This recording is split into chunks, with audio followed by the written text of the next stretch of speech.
And with the Inforunners, I'm Execute. I'm joined today by everyone except the old man. He didn't turn up. Everyone else, hello. Hello. Hello. Hi, everyone. So they're all here. This is our tier list show for the year. We're going to go through all the ships in the game and we're going to rank it. There's going to be shenanigans and I talk about a giveaway. Ooh. All right, here we go. I'm switching over. Camera will be off for the rest of this. Just be voices and rigorous typing. Voices. Right. We're doing the small ships first. So those of you that haven't seen this before, we go through every ship in the game and just give a rating. We moved to this rating system last year because Paul knows what he's talking about, and it was from Japan. Well, this is the S tier list, isn't it, Paul? So yes, it was both indeed. me and Algrid decided this would be a good idea because in Japan, the brief example is that if you know why the S, A, B, C, D, E, and like the F, that whole tier is because it came from Japan, which I think it may have originally originated from somewhere else, but it was an older system of grading that was popular in Japan until like the late 90s. And because all video games were based off of especially like fighting games were based off of these, and RPGs were based off of, were from Japan.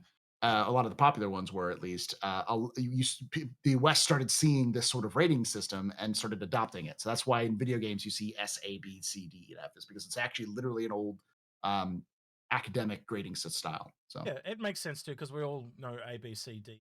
I think that's the only. If I got rid of any, it would be the S, but the S makes sense. S, I think they're also supposed to stand for something. Like S is supposed to sound like first, like superb or super or something like that. I don't remember exactly what it is. It's translated in Japanese, so that's why it translates as S, I believe. All right, so we'll go through this. These little pixels, I know you guys can't, if you guys zoom in, you can't even make out what it is, but they're the pulses, so we'll do those together. Now, there's two ways we can do this. Do you want to go through and number everything, or do you want to? We'll go through and number it. So the pulse, just everyone pulse. Just remember, we're going to fit. Oh gosh, all of them. So try to go small. Yeah, just go nice and tiny. Yep. You know what? Yeah. Bob the pulse. Do you know? I think you got to, and it's what you see the rating as. Don't try and let anyone dictate what your ranking is, and you can validate yourself and buy or one.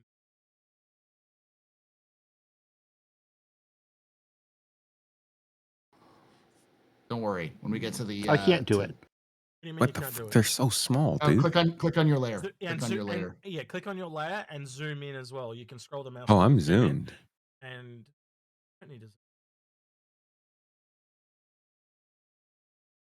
He's just erasing the one of them. The post. The base. I don't even. Yeah, which one is the regular one? The red one. But I'm just doing one because I kind of put them together. I left it there if you want to do separate, but it's entirely up. Big old chunky A. A chunky Everybody A. knows that the red one is faster. Yeah, no, the green one's. You mean red's faster? No, I get what you mean. But technically, the green one is faster. But yes, I get what you mean. I will give a briefest example why I gave it an A, because it is clear. It is literally the only ground vehicle that makes sense because it's so small it fits in everything. Yeah, that's basically nothing else. That's basically why I gave it an A as well. Yeah. Other than the NERSA, like there's very few ground vehicles that actually make sense in game. So I found out recently that, well, literally yesterday, that the Ranger is actually not smaller than this, and I think that's such a really dumb missed opportunity. It's bigger than the Pulse. I don't understand that. All right. Yeah, how is the Hoverbike smaller than the physical bike? PTV. Oh, good old PTV. Yeah. I mean, there's only one thing for it. Oh, yeah. Your TV. Right. Just C. I know why. So I know why you've gone S. Why did you boys go C? Lemming or space? Why did you? Mainly it's because. Pointless. Oh, I'm sorry. No, I like that. Go ahead. Continue. It's pointless. It's old. It's redone. Once it has a redone, it will probably move up a little bit. But right now, it's kind of dumb for the game that we're getting. Yeah, I think it's definitely got its place. But... I feel like this thing kind of gets invalidated by the UTV whenever they bring that out, but maybe they'll differentiate them. But that's why I give it a C. Yeah, I am very much. All right, so that next one is the. We can't defend our child. Oh, Exactly. it I know exactly what Let you're it gonna go. say. The first ship. Well, in the game. audience doesn't. Oh, I will be very quick. You've got. It is the go ahead. first vehicle in Star Citizen. Yeah. There's Exactly. literally no other History. ships that can It's function. It is groundbreaking. Yes, it was the first thing we could actually pilot. And it has a horn like a giant, ship. It's glorious. Okay. Also, it was game breaking. technically, a few times. All right, so I put all of the ranges in because I knew I didn't. I believe the red one is the racing one. I think the top one's got the little yellow spot on it, so that's the cargo. I think the bottom one is the parity one. Combat one. If you want to, I think you do. Thing.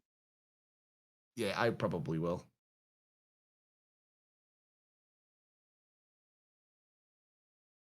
Just because it's got a cool factor, and I'll just say it why you would, because it's a land.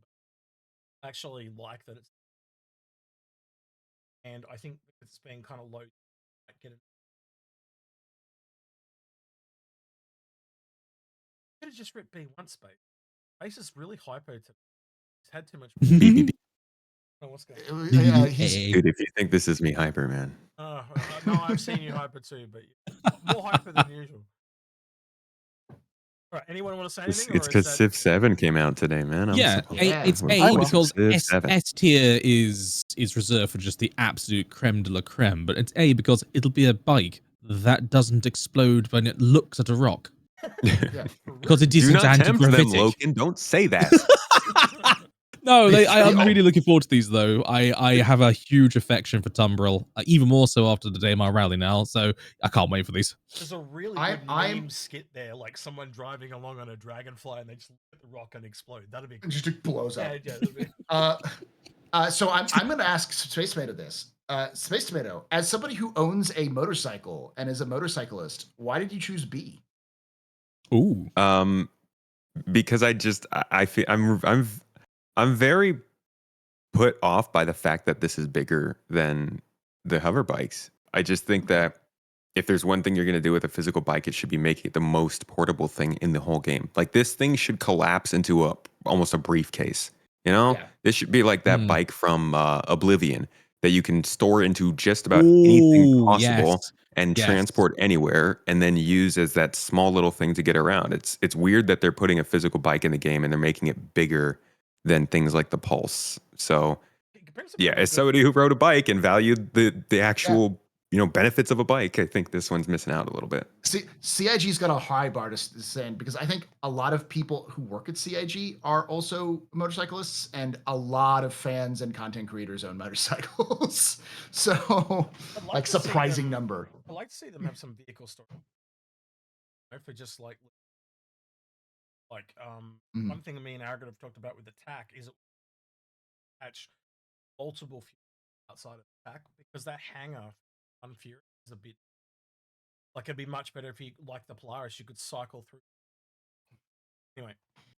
Yeah, we got to keep it clipping because we always end up going really hard on the early ones, but don't matter as much. All right, Mule. Tell me how you really feel. Let's just get rid of that one. Yeah, I think that's pretty. Ooh, yeah.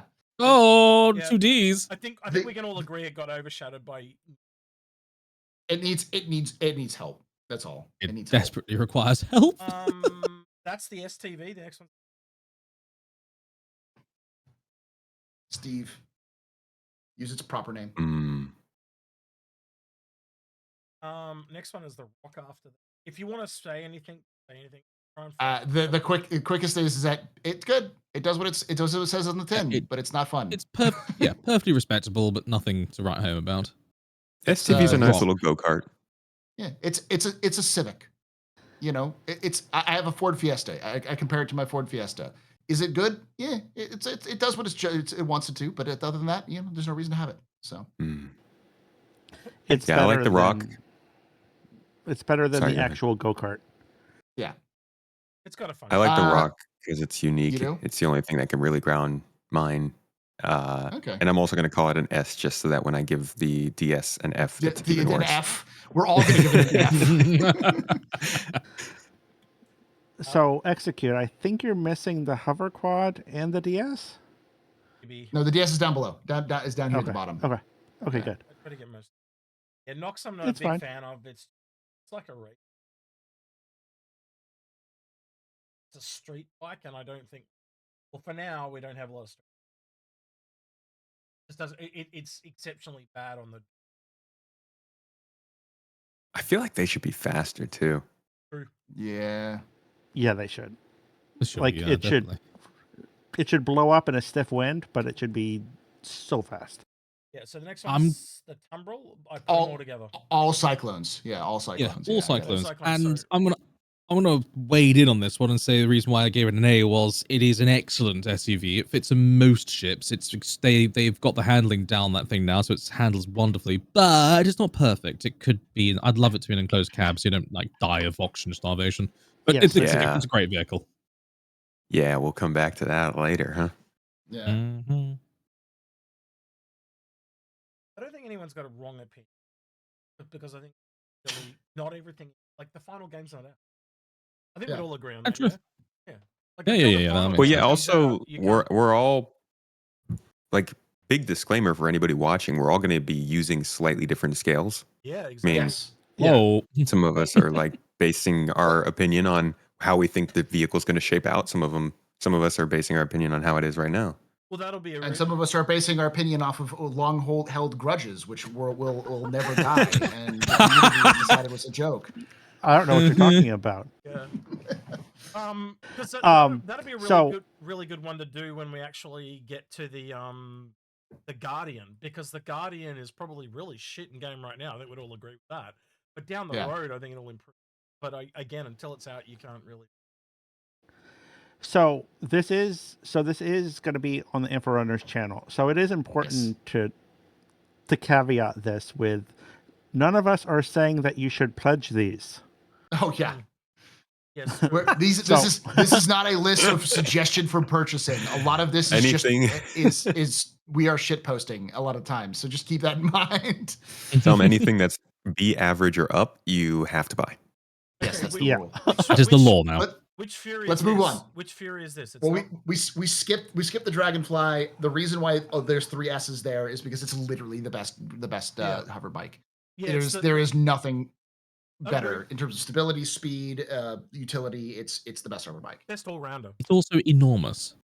Yes, it's huge. Yeah, that's why I which- gave it a C. Carries a person, Yeah. carries cargo. Like it's the best all. It carries 2 people. Yeah, 2 people, and it's more 4x4 than any of the others, and that's really good at the moment. Mm. I'm going to assume that Which this is Fury? the MX, and then the next 2 are down the bottom. So we'll make this the MX. I think it looks like it's got a shield and missiles on it because the white bits on the side. I don't know if that looks like the MX to me. I thought that was a Storm. No, it's a Fury. Oh no, that's That's all right. We'll get you some glasses. Let me. Yeah. Little baby storm. It's just a cloud. I'm gonna do this. Yeah, that works too. Yeah. I do not know enough about the Furies to have an opinion on. I'm just waiting for someone Really? to do something like this, and it's like Yes, pile yes, of I know what shit. you're doing. Yeah. I would love to know more about the Furies. I've played with them, I've flown with them, but they are the equivalent, they are the quintessential example of a snub fighter, which is like, I have no idea what the value of snub fighters is going to be in the future. So Yeah, snub fighters are kind of hard to get experience with. Yeah. Especially Yeah, that's when fair. it doesn't have a kind of proper dedicated mothership, and the tax stuff at the beginning, like I said, like it just makes sense. mhm. All right, so if you want to do the 2 Furies at the bottom as well, obviously the bright blue one is the LX, the racing variant. No, hold up. We are going to Oh, bypass the thing that everyone screams about. There's only one appropriate grading for this. Anything less is Let me just help you with what's that. going on. F minus. Just I don't extra Fs. Yeah. This is the temperature gauge. Yeah.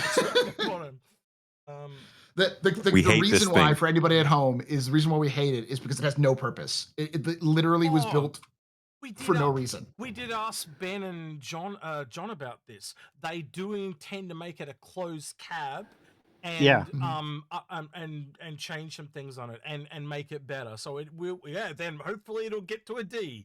But Or maybe, yeah. yeah. Right. So Dude, here's what I don't get. Here's like, all they have to do is put a tractor beam on this instead of a mining laser, and this would make sense as like a base building kind of vehicle. Yeah, absolutely. Absolutely. I don't. Why A not little just, crane? Yeah, give us a utility mount instead of just like a dedicated mining laser. Or a salvage vessel. That is really rather good. I like that. Space with this 200 IQ there. Good God. I struggle a little Spend too much time thinking about it. I struggle a little bit with the G12 because it could be so good because it's an enclosed cab. So it's essentially a Cyclone, but it's the size of an Ursa. But why wouldn't you just take the Ursa? Oh, exactly. Do you know what I mean? Like, I think it's smaller than an Ursa. But it's slightly smaller. No, it's the same. You actually look at it from above. You can tell they're both medium. It's got a wider wheelbase than the Cyclone. It's like the mule to the. Is it the Storm to the Nova? The best one for me is the mule to the CSV or CM. Yeah. Because that's a mule. You can literally get in at the front in the same way. They just made the wheelbase wider, so it can't fit in the same places. So it's the same thing, but basically it's a faster Ursa. So do you really wait. Does it doesn't fit into things like the Cutlass?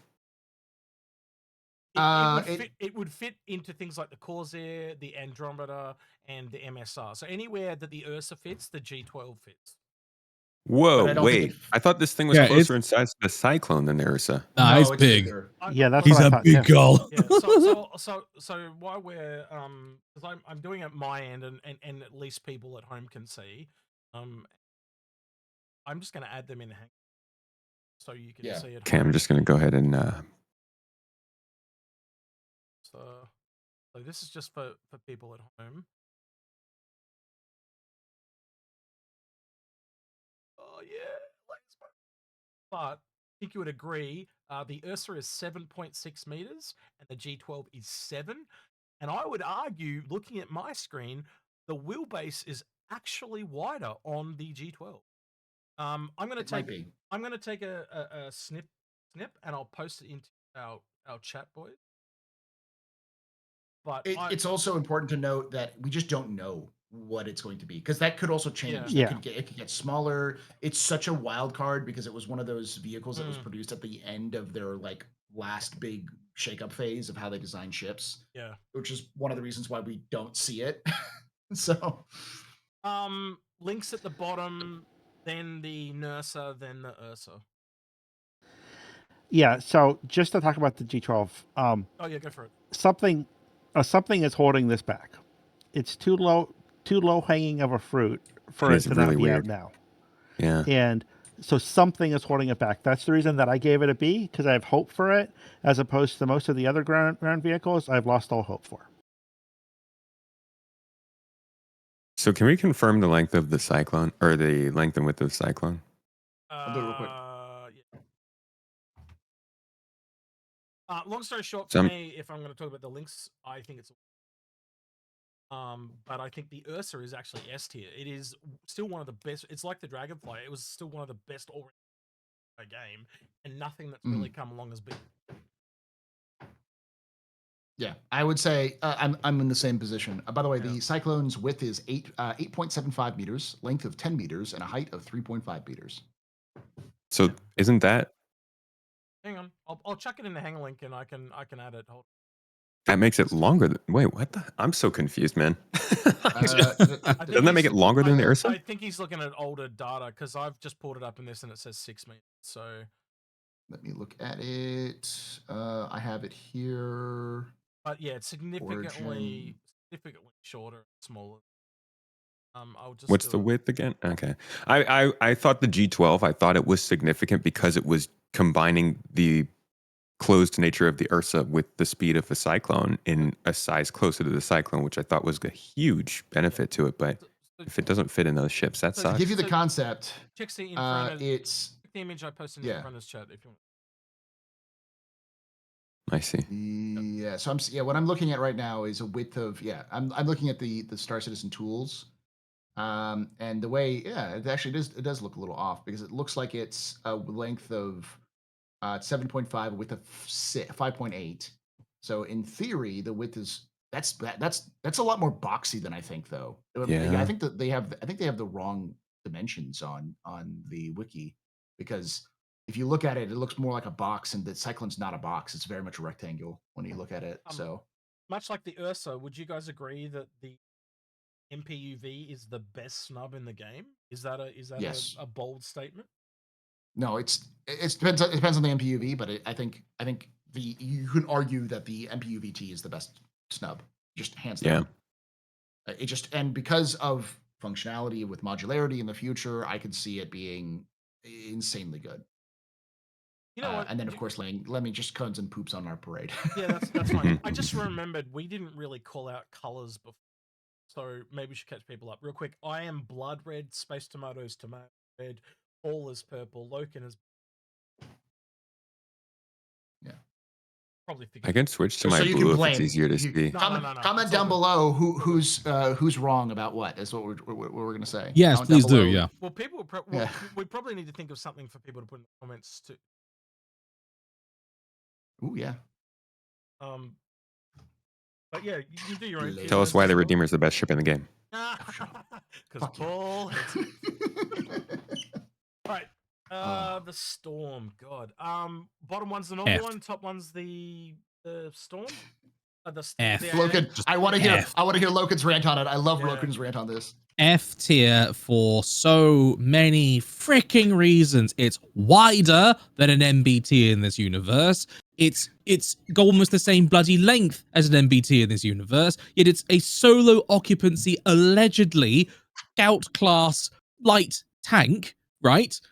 Yeah, it can't fit in anything. It can't be deployed for anything other than the biggest ships in the damn universe. It's slower than the actual Tumbron Nova. Its cannon is rubbish. It's got exposed tracks galore, which is going to make it so easy to get tracked if someone shoots it there. And to top it all bloody off, okay, they've decided that the best place to put the occupancy X-axis is in the front freaking glaciers plate and the armor plating, which is going to be most likely to be pointed toward the thing you're looking at and take bloody fire! I mean, who the hell came up with that? Put the bloody engine in front of it and the occupancy in the back of it if you're going to do something like that. For Christ's sake, it's so dumb! It's going to explode. Dude, were you reading that? Is that it's all off the top of your head? Wow, that was good. Oh no, you don't understand. Like when I talked with Loken, he about this, he went off for like 30 minutes on it and just talking about how stupid it is. I was just like, this is bloody daft. I like the idea, I just hate the execution. Yeah, I have some orchestral music playing in the background while we're doing this, and it was just beautiful. I wish I'd recorded it. I could send it to you. We'll have to say hello to. I want that to be in lore. I want Loken's comments to end up being some sort of general's comments about the storm, about how bad it is. Yes. Some 5-star general. Slower than make it happen. Yeah. We have to say hello to Loken's chat as well. They're watching us live. Are they enjoying themselves, Loken? I hope they are. Oh, they are, and they're already calling out some things that they don't think is correct. Well, like, again, for example, the MPUV handles like a drunken whale. That's like a little tank. I remember when it first came in the game. Do you remember when it first came in the game and you could ram like any other ship and win? Like it would just kill anything else. God. Yeah. It was amazing. Yeah. Still can if you ever from Aurora. Well, it's gonna be different for everyone. Everyone's got different tastes. There is no right or wrong with this. It is just an opinion. Yep.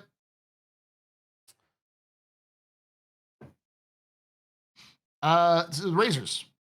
Yep. Oh no, the M50. Yep. I am not. None of us are passionate about the M50. It looks like we're pretty middling. I am not a racer, so I can't explain if it's good or not. But yeah, I want it to be better. I want it to be good. It's so cool looking. It's just not. Well, the thing is, right, I'm just going to do this, right? It's going to seem weird. But I think we'd all agree that if time was a factor in this, one of these two would never exist. Yeah. Yeah, this is true. Because they really are very similar, or you could have made them a variant of each other. And if they ever get a rework, that's what I think they should do.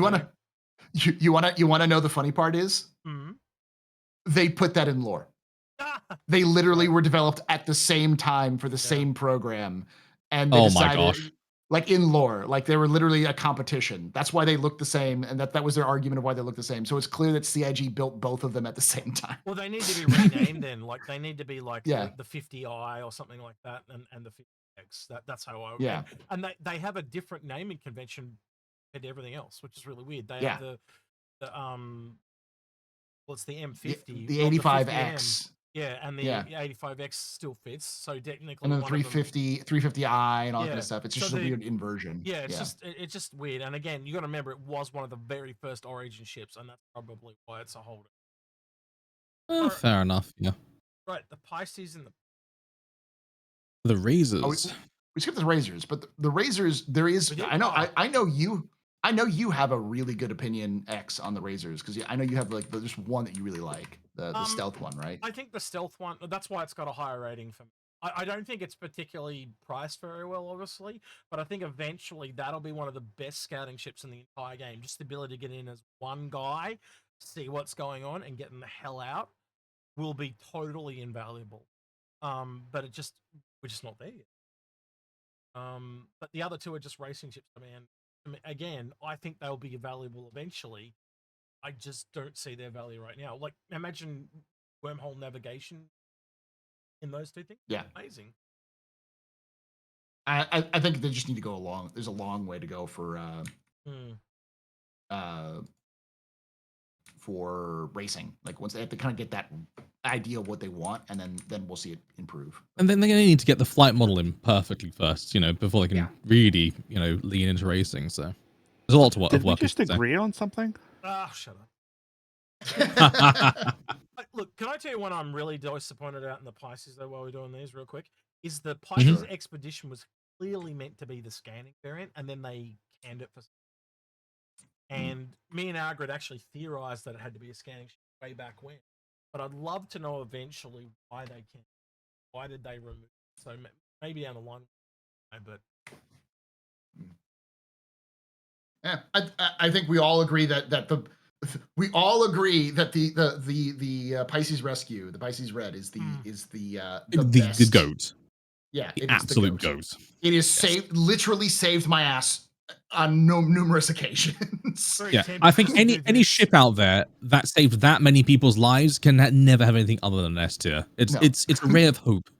Glorious.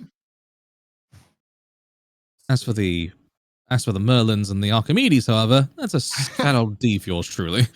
I am going to defend the Archimedes. Go on then. Because I believe the Archimedes is the perfect example of what a snub ship should be. Because the Merlin is but the Archimedes is a force multiplier. It is fast and nimble. It can't take a ton of hits. I think when the game actually becomes a little bit more about destroying components than just blowing up a health bar, it'll become even better. But I have done more damage in an Archimedes than I have done damage in any other snub ship. And it's because of those laser repeaters. If you slap those laser repeaters on, it becomes a consistent nuisance. And it's so maneuverable and fast and so small. It's hard to hit unless you pancake it. And it's so I think it's a good ship. It just needs more time in the oven in terms of like the game needs more time in the oven for it to shine. But I judge all snub ships based off of that alone, because everything else is sort of and I don't consider the Pisces a snub ship. So kind of the first, wasn't it too? So it's like it was. I just want to say real quick, because for Argrid, before you talk Lemming, real quick, is Argrid would want me to say, imagine bigger ships made by crew. Because that's true. I think eventually when they do get some bigger ships, and Benoit, we learned that it says really wants to see. Go ahead, Lemming. So I was just going to say that the reason that I gave it a D, even if it is a weird shaped D, it's a flying coffin.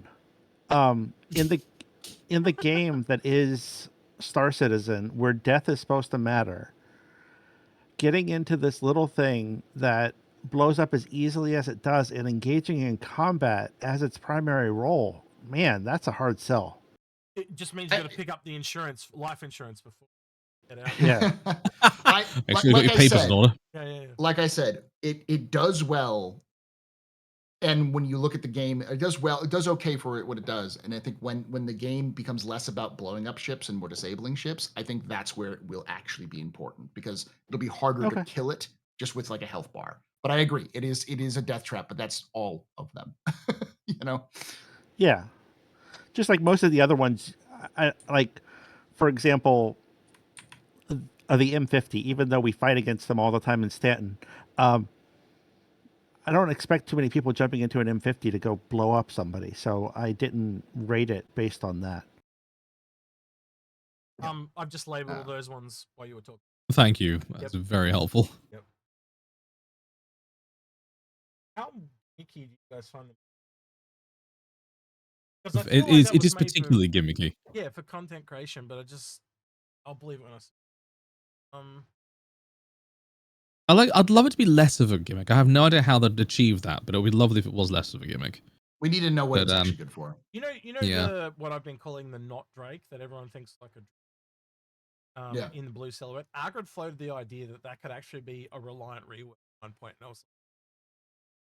it may not be a Reliant rework, but there is a lore piece about how the Freelancer actually had a competition when MISC was developing the Freelancer that was just called the B, which is an obvious nod to the B-Wing. And that was what eventually became the Reliant, but it was like the Reliant end up as a scaled down version of that. So it could be what they had actually originally planned for a Freelancer sized Reliant.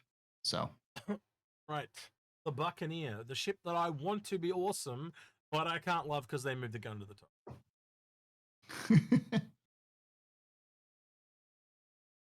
Actually brought it and melted it. Like there's only one good version of the Reliant, and that is the Tana. Yeah, the Tana's the best. It is, and it's just because it's a good mercenary ship. That's it. That's true. My points reflect that though. Oh man, some people hate this Saulian, but I've got friends that absolutely love it. Like I had a lot of people that brought into the game. If it's your first ship, it's fine. But like the people that flew other ships first, I think it kind of breaks your brain. I don't know. I think you need to be a little bit more elastic in your thinking. There we go. You need to be more fantastic. I'm thinking C because it's a starter ship. Like I'm not going to give like a ton of starter ships really good. The best starter ship other than there's a handful of really good starter ships, and one of them is the Pisces, and so like this one just doesn't stand out enough to me other than being cool and alien. I mean, yeah, it's cool and alien. This is lovely though. Sorry, I did skip the Santucky. I think we're gonna look shit place. It needs so much work. The problem is it's huge and it's fragile. It needs a lot of work. Flight model design. Yeah, like it's the same it needs to be with a Reliant and any vertical flight. That flight model. It needs a gimmick of it being incredibly maneuverable, like breaking physics maneuverable kind of thing. So yes, I agree. The Arrow is good. It's average. It's a B. It's solid. It's extremely good in the hands of a very good pilot. That's the thing. It's like a very like skill capped. How good are you? Skill issue ship, right? Mm-hmm. Like in my hands, it's terrible, but in someone else's hands, it's probably going to be absolutely epic. Do not shit on my ranking of S tier for the Nova tank. Okay, the Tonk is amazing. Shut up. I just know it's not because I actually sat down with when we reviewed it. I actually sat down with multiple tank people for the review. Oh, I know. I know. Shat all over it. Oh no, everyone shits on it. It's the thing that everyone points to, and they're like, "This is unrealistic," because we don't know what a space fighter looks like. We know what a tank looks like. And my response is, how many tanks in the modern day have an energy core and shields which can survive No, bombs? it was more things like the camera was under the barrel instead of above the barrel. Like these are people that use tanks in the real world. There's one guy that actually goes around that was in the review. He goes around the world literally teaching people how to use different types of tanks. Like you couldn't get a more perfect person to talk about a tank. And he just pulled it apart and said all these problems with it and blah blah blah. And he basically said if they fix these, like I think it was like 10 things, it would be awesome. But again, it's a game, so hence my ranking of an A, where I like the tank, I like the idea of it, I'm accepting of the size of it, especially as it has to do so much more than a normal tank does in real life. You know, it has to support a crew in number of different hostile environments on different planetary surfaces and different gravitational pulls. So it's probably going to be a lot chunkier and bigger, but as you so rightly pointed out, there are some glaring issues that could be amended to make it feel a little bit more grounded in, as you say, you know, what we'd expect a tank to look like effectively. Blister at the top, Centurion at the bottom. Is anyone... Okay. Is that correct? We're not talking about the Spartan. The Spartan you can give a point if you want. Okay, yeah, look, I'll give a Spartan. Spartan's in the middle. Yeah. Okay, Spartan's in the middle. Okay, so oh no, it is. No, it's down there. It's down there. It's down there. It is down there. Okay. My mistake in that case. No. Yeah. Okay. It's the placement. Yeah. Well, I just did auto arrange. Yeah. So my fault. I will say that these are the same problem with all ground vehicles. We need more ground gameplay. We just need more ground gameplay. That's once you get that battlefield thing coming in, damn, it'll be amazing. But we're just not just there yet. Yeah. Like there's no reason for them to exist, and so as a result, like their experience in game is just sort of eh. And I don't even know if they're going to be good in game because you still require a freaking like what an M2 to transport. Like so that is an issue. So the reason that I gave the Ballista a B is because Master Modes changed the functionality of this. So somebody comes on site, they think that the site's clear, and all of a sudden they have a torpedo chasing them. What is it, a size 5? I think size 5, yeah.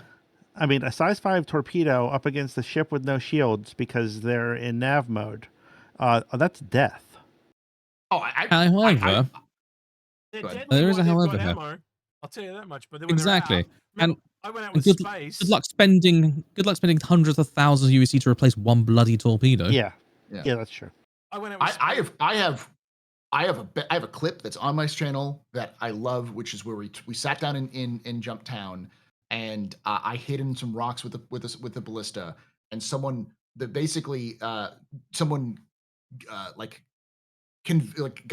into a dogfight and then dragged them past me. Basically, was running away from the dogfight. So the guy went in for the kill.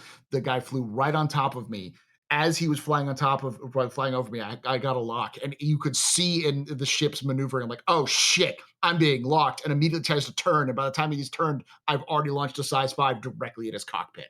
He was dead within seconds, and it was such a punch the air moment. Like yes, you stupid bastard, because I know he was some sort of PvP sweatlord, and he just got absolutely just dunked on. And those are the moments that make it good. But it's rare. Sorry, go ahead. Delicious. We'll skip the Hawk because we just put way too much time on one. But the Hawk, bounty hunting ship, it got pretty good scores there across the board. Hull A down the next one down the bottom, and Spartan. A for A. I think it's a really underrated ship because it carries so much cargo for it. Much like it's when the B comes. Do you know people when we did the Starlancer and I was shitting on it, and people were saying, well, give me a ship that's comparable. It's the Hull B and the Reliant. I haven't released that review yet, but me and Algra did it, and talking to you, Google, shut up. But yeah, it like once you start looking at the Reliant and the Hull B, Starlancer just the max I'm talking about. Right. The Hull B, eh? Don't necessarily agree with that one. The cutter, excellent. The Aurora, I think everyone to get B's or C's because it's fine. It needs a new love. It needs it's past. It's hurting. It needs Yeah, love and It hurts. And I also I will speak the line that that we've been saying on Inforunners about the 100 series for a while. It is a fine ship for what it does. It just costs far too much money for what it does. Well, for $5 more, what you get much better. You get like ships. an Avenger. Yeah, or a 315p or whatever. Yeah, it's just ridiculous. They should have priced it lower. Should have been like 55 or something. Or it needs some buffs to it. Like when we come into the Hornets, I only put the Mark IIs in. I didn't bother with the Mark 1 since they've kind of been pushed out, because otherwise half the damn screen would have been. So, that's fair enough. Yeah, I just made some. So I have no idea which one that is though. Oh, that's the C, I believe that. No, that's the A, F7A. First one, this one here. So, is the A. Oh yeah. Can Okay, we talk so about the cutters? Yeah. Real quick. Please go ahead.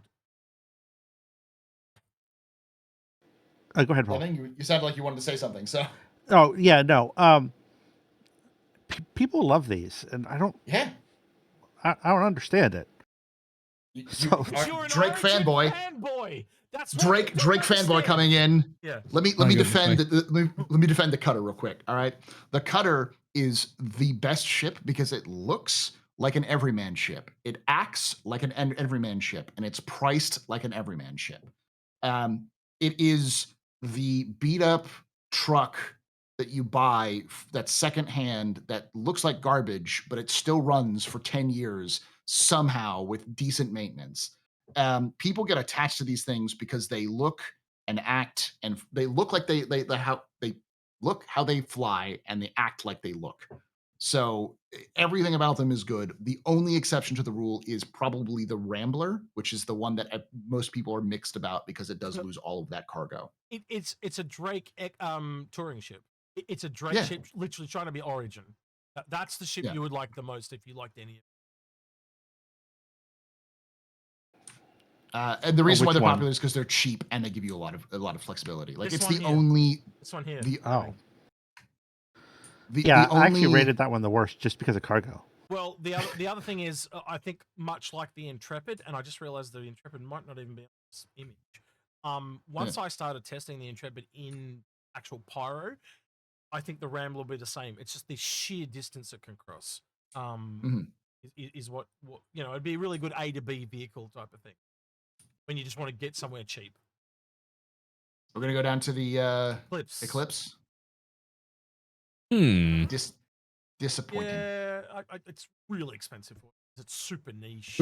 Looks awesome. It's so pretty. It's very pretty. It's very pretty. But here's the question: is it worth the 200,000 credits you have to you use for it, and it's not even going to blow up the ship you hit, unless it's like the same size. Space. We haven't heard you talking a while. Tell us about the Eclipse. He hasn't said anything in like a full 15 minutes. I think he's got. I don't know much about the Eclipse, dude. It's annoying when it makes me go boom. Let Space talk about the Terrapin. All right, that's his ship. Yeah. I think we can all agree that Gladius is a bit middle of the road. So if you just want to go straight on the Terrapin's Space, go nuts. Wait with the Gladius. Wait until Squadron 2 comes out. That's when it'll shine. What's the only thing not to like about the Terrapin is it's kind of inefficient with its interior and it doesn't have its gameplay. I think as an exploration ship, it makes a lot of sense. It's got heavy armor, it's got living facilities, it's got scanning array, it's got VTOL engines. It's kind of a survival ship, which is why it made sense as a medical ship. So I'm glad they did that. But the medical ship definitely comes in as better than the Terrapin. But for both of them, I think the idea is still better than what they've done in game, and I'll accept that. They gotta do some stuff to make the interiors on both these ships better. Although I haven't used the medical and Terrapin that much. I gave it a D for dumb turtle. Can I start with the Mustang, please? Yeah, go nuts. They massacred my boy. They took my boy and they ripped him to pieces. They took what was genuinely the most creative, interesting idea of let's take a sports car and a shaggin wagon, and throw them together to create the Mustang. What was it? Beta. And the Bangstang. It had so much character, and then they turned it into a Kleicher prison cell. So I will never forgive CIG for destroying what was a interesting, unique, fun ship, and then reminding everyone that it was that the guy who created the Mustang is the inverse equivalent of the of Elon Musk, and decided to Cybertruck it the whole way through. What about the landing on the wings, and then the very next ship after the rework, they literally make it so it lands on hover legs? Like stupid rework for no reason. Yeah. Hurricane, I'll talk for Algrid here because I know what he'd say. Really cool ship. We prefer it over the Scorpius because it's got this really cool teamwork dynamic. The turret in it is more powerful than the pilot, so it kind of psychologically makes you work better. Where if you look at something like the Scorpius, where you both have the same guns, the pilot just doesn't seem to give a damn so much about the turret gunner, and because of the way it works in the Hurricane, it kind of mentally makes you work better together. Someone want to talk about the Avenger series?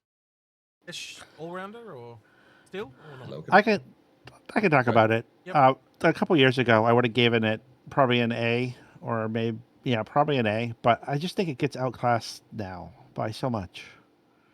It has dropped down a bit. Give you that. But that's a good thing. It was so high above, was it not? Yeah, it was. Yeah. It was. What does it get outclassed by? The cutter, the 315P, both of them outclass it. Yeah, because the cutter you can actually have a vehicle inside the cutter. You can't have one in the Avenger, and the 315P has 12 SCU compared to it. I'd also say price comes into that, and then the cargo. Like there's other things. Yeah, they've also increased the price significantly. Yeah. There's other things. It used to be $50.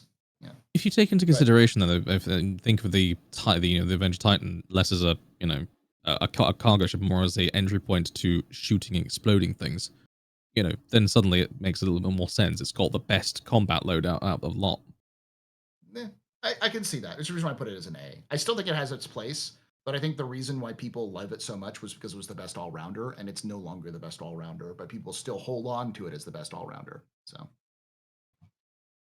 still a mighty all-rounder. Are you guys happy with the Mark II reworks, or like I don't want to? I want to kind of separate it from the price increase, but the ships themselves, I'm pretty happy with. I think pretty cool. But the price was a bit negative, obviously. I think they lost those silly hoses, right? Yeah. The weird telescoping hoses for them to go around. Yeah. The other thing is that they just they look better, but they just don't have a lot of functionality in game. Like there's no reason to not fly the F7A if you're gonna fly it. It's the best version. The tracker and the Ghost really don't have any purpose yet because scanning isn't in the game. So I don't want to give the Gladiator like bias. I love how it is. I am. But God, it needs love. It real like it's a. I want to give it a B, but I'm giving it an A for hope and optimism. Don't worry, I'll give it a B for you. You know how Tomato loves the Terrapin despite its flaws. Yeah. I love the Gladiator beside its flaws. Because CIG just went way too hard on its lore and created the really cool idea of a ship, and the more it has the most like character out of everyone. Like it's the one ship that actually has criticism in game. I am not even joking. It is the only ship where somebody in the universe says it sucks.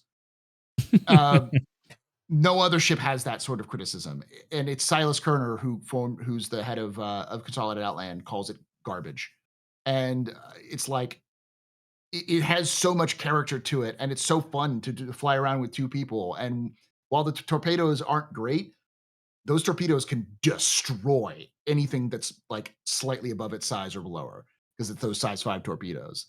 And it's got teeth. So all right, the reason I outlined the Herald is because it's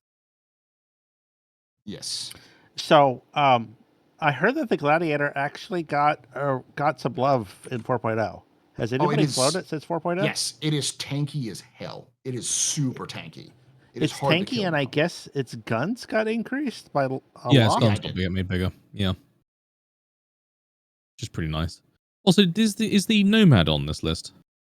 I may have forgotten it, and Becky on Blast will kill. But it may be on. It may be on the bigger one. Hang on. I did say I'm pretty sure I've missed one. Yeah, I've probably missed. Yeah, you missed it. I No one's believe gonna care. No one's gonna care. the Nomad is missing. Oh Right, dear. look, I'll put it down here. Dog. It's wandering. No. It's Mad. Yeah. Should I call it No Excellent. Madness? No Madness? No Mad. Alright, we'll do that. Alright. I knew I was gonna forget. Outstanding. Alright. Sabers, I think they've dropped off a little bit. We can all agree on that. Mm-hmm. Did we talk about the Herald? We did. Okay, sorry. We just said it's the Inforunners ship. Okay. It'll be good when the one thing I will comes in. Yeah, that'll be about it. It's also not as fast as it used to be. That's the other problem. So. Oh really? Oh. Yeah, they lowered the speed. It's no longer as fast as it used to be, which is kind of like it's one big factor. It's like, okay, why do I have Also, this now? is that the Fortune and the Prospector? Paul's done it backwards. This is the Antares. So you've done them backwards. Oh, okay. Yeah. Yeah, there's got the turret here. Yeah. Yeah, execute. Oh, what's this misc thing here? That's the Fortune. The new one. The Fortune. Yeah, the Fortune. Okay. That's why I have a question mark because I actually haven't used it. Have you not? I just Oh, haven't how had have a you not chance used to it pull yet? out. Oh, fair enough. I'm not a salvager, so I have to like kind of make an excuse to do it. And what I can tell is that it's the Vulture for people who don't like Drake. Is my opinion on it. That's pretty accurate, actually. Yeah, that's effectively is. Well, they are so similar in a lot of them. Here's the thing. Me and Algrid had a lot of trouble trying to figure out what it was, and right near the end of the review when we were recording it, I realized there's no mulcher on this. You know the blades that are on the Reclaimer and the blades on the Vulture? No. There's things that break things apart, but there's nothing that takes it in and actually breaks it up.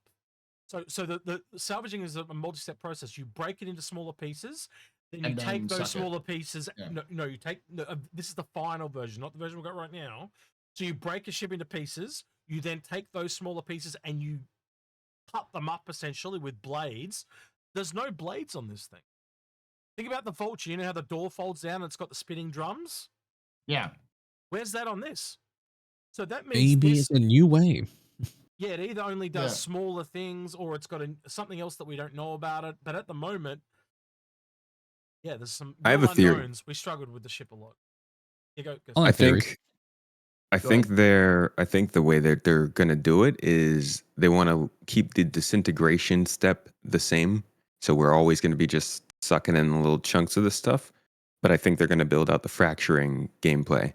So I think what we might be seeing here may be kind of like the Prospector setup, where in the future we have like a gadget in the form of a salvage charge that you would go and you would put on a ship, and that would help with fracturing, where this ship can't fracture like the Reclaimer could because it's bigger. I think that might be where they could. So essentially the opposite of the Vulture, where the Vulture blasts them apart, this would do something that mulches them. So you go out with like a can of acid or something and. Well, I think this just still does the disintegration part. Maybe it doesn't do the fracturing as efficiently. No, it does the fracturing. It doesn't do the mulching. As far what he's saying is that it doesn't suck in the like the. Oh, I see. So it's the other way around. Yeah, it's the other way around. Yeah. Well, then I'm at a loss. Yeah. And we are too. We really struggled with it. We like out of all the reviews we've ever done, I have never struggled as much. The simplest answer is that CIG is likely not going to change what we currently have that much. So, which I believe is the answer. So as a result, we're going to keep the magical breaking of ships. They'll just increase the breaking of it. So you break it down more finer and then you'll still have the magic suck. That's what will happen, because it's just easier for them to do that than having to build a brand new system that includes manual like claw maneuvers. That's done. I've been saying for a while that the claw is dead, Any of that kind of stuff is just, maybe in Star Citizen in 2035, but It's a shame to lose it, but yeah, I tend to agree. Yeah. The Sulian? This is right? That's no, that's the the Santok guy. Yeah, that's the Santok. It's like disappointing. it, but it's Yeah. disappointing. Yeah, I want to love it, but I can't. We're gonna do this flight model again, because I think it's like all those Zion shit is flight model, almost every single one of them. Yeah, I tend to agree. So we have the Scorpius and the Antares next, and we do need to pick up the speed a little bit because we've been an hour now. So I'm now. We're not quite halfway through. We always do this. So yeah. This happens every time. Yeah. The quick things about this, and I think the reason why we all have the D is that the Antares is a failure of a two-person ship. It needs to the second person needs to have more control. That's it. I think we should talk very briefly about how hard it is to get us all together to do this, and someone always has something to do about an hour after we start. So someone's got like a meeting or another show, or right now as Loken's literally live streaming as we. Yeah. So. Well, the audience is loving it, so it's all good.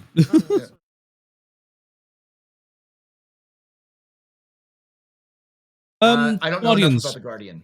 Yeah, let's talk about the Guardians really quickly because, they are brand new hotness. Guardian and Guardian QI. Guardian is weird because it says that the QI is supposed to be slightly less, good, maneuverable than the Guardian and the Guardian Q. That's the trade-off you have. So the QI is, this quantum dampening field, but in reality, they are so close. It almost invalidates the Guardian's existence right now. What I will say though, can I just say real quick? We tested it, and the QI rolls 19 times to the 20 of the Guardian. It's only in rolling. So it's one roll less out of 20. Well, there you go. That just proves my point. However, I like these a hell of a lot more from Mirai than the Fury, just because I enjoy the fact it's actually a fully fledged ship. I'd say they are more maneuverable than their average heavy fighter cousins, and generally feel a little bit more spry than their heavy fighter cousins. I've used both of these in lots of different systems and bits and pieces. I love the fact you can live out of it. I think it's a fantastic choice. It makes a very compelling alternative to the Vanguard series. And yes, you don't have as many guns on it, but those two size 5s do tend to punch pretty hard. So overall, it's an easy ship to place, easy ship to fly with, and everybody I've talked to who have used these for an extensive amount of time have loved them and think they're great pieces of kit. I tend to agree.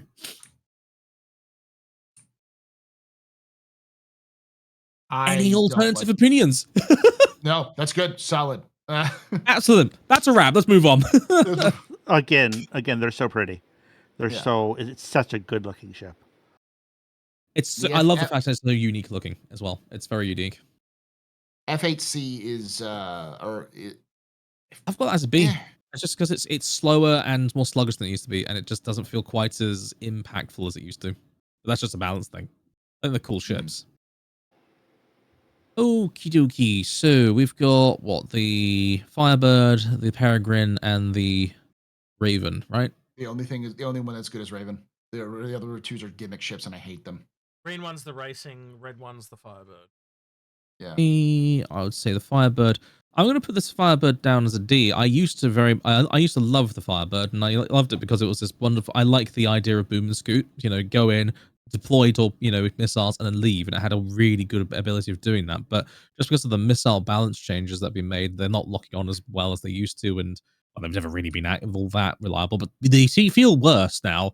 Plus, they're how bloody expensive they are. It's almost priced out of usage. It's so expensive to use. Mm-hmm. Peregrine, racing ship, gimmick ship. I mean, it looks nice and all, but I don't know. I don't race, so I can't really see its vibe. I think overall last year was a real, bringing people up to speed. I hope this year plays a lot of dividends.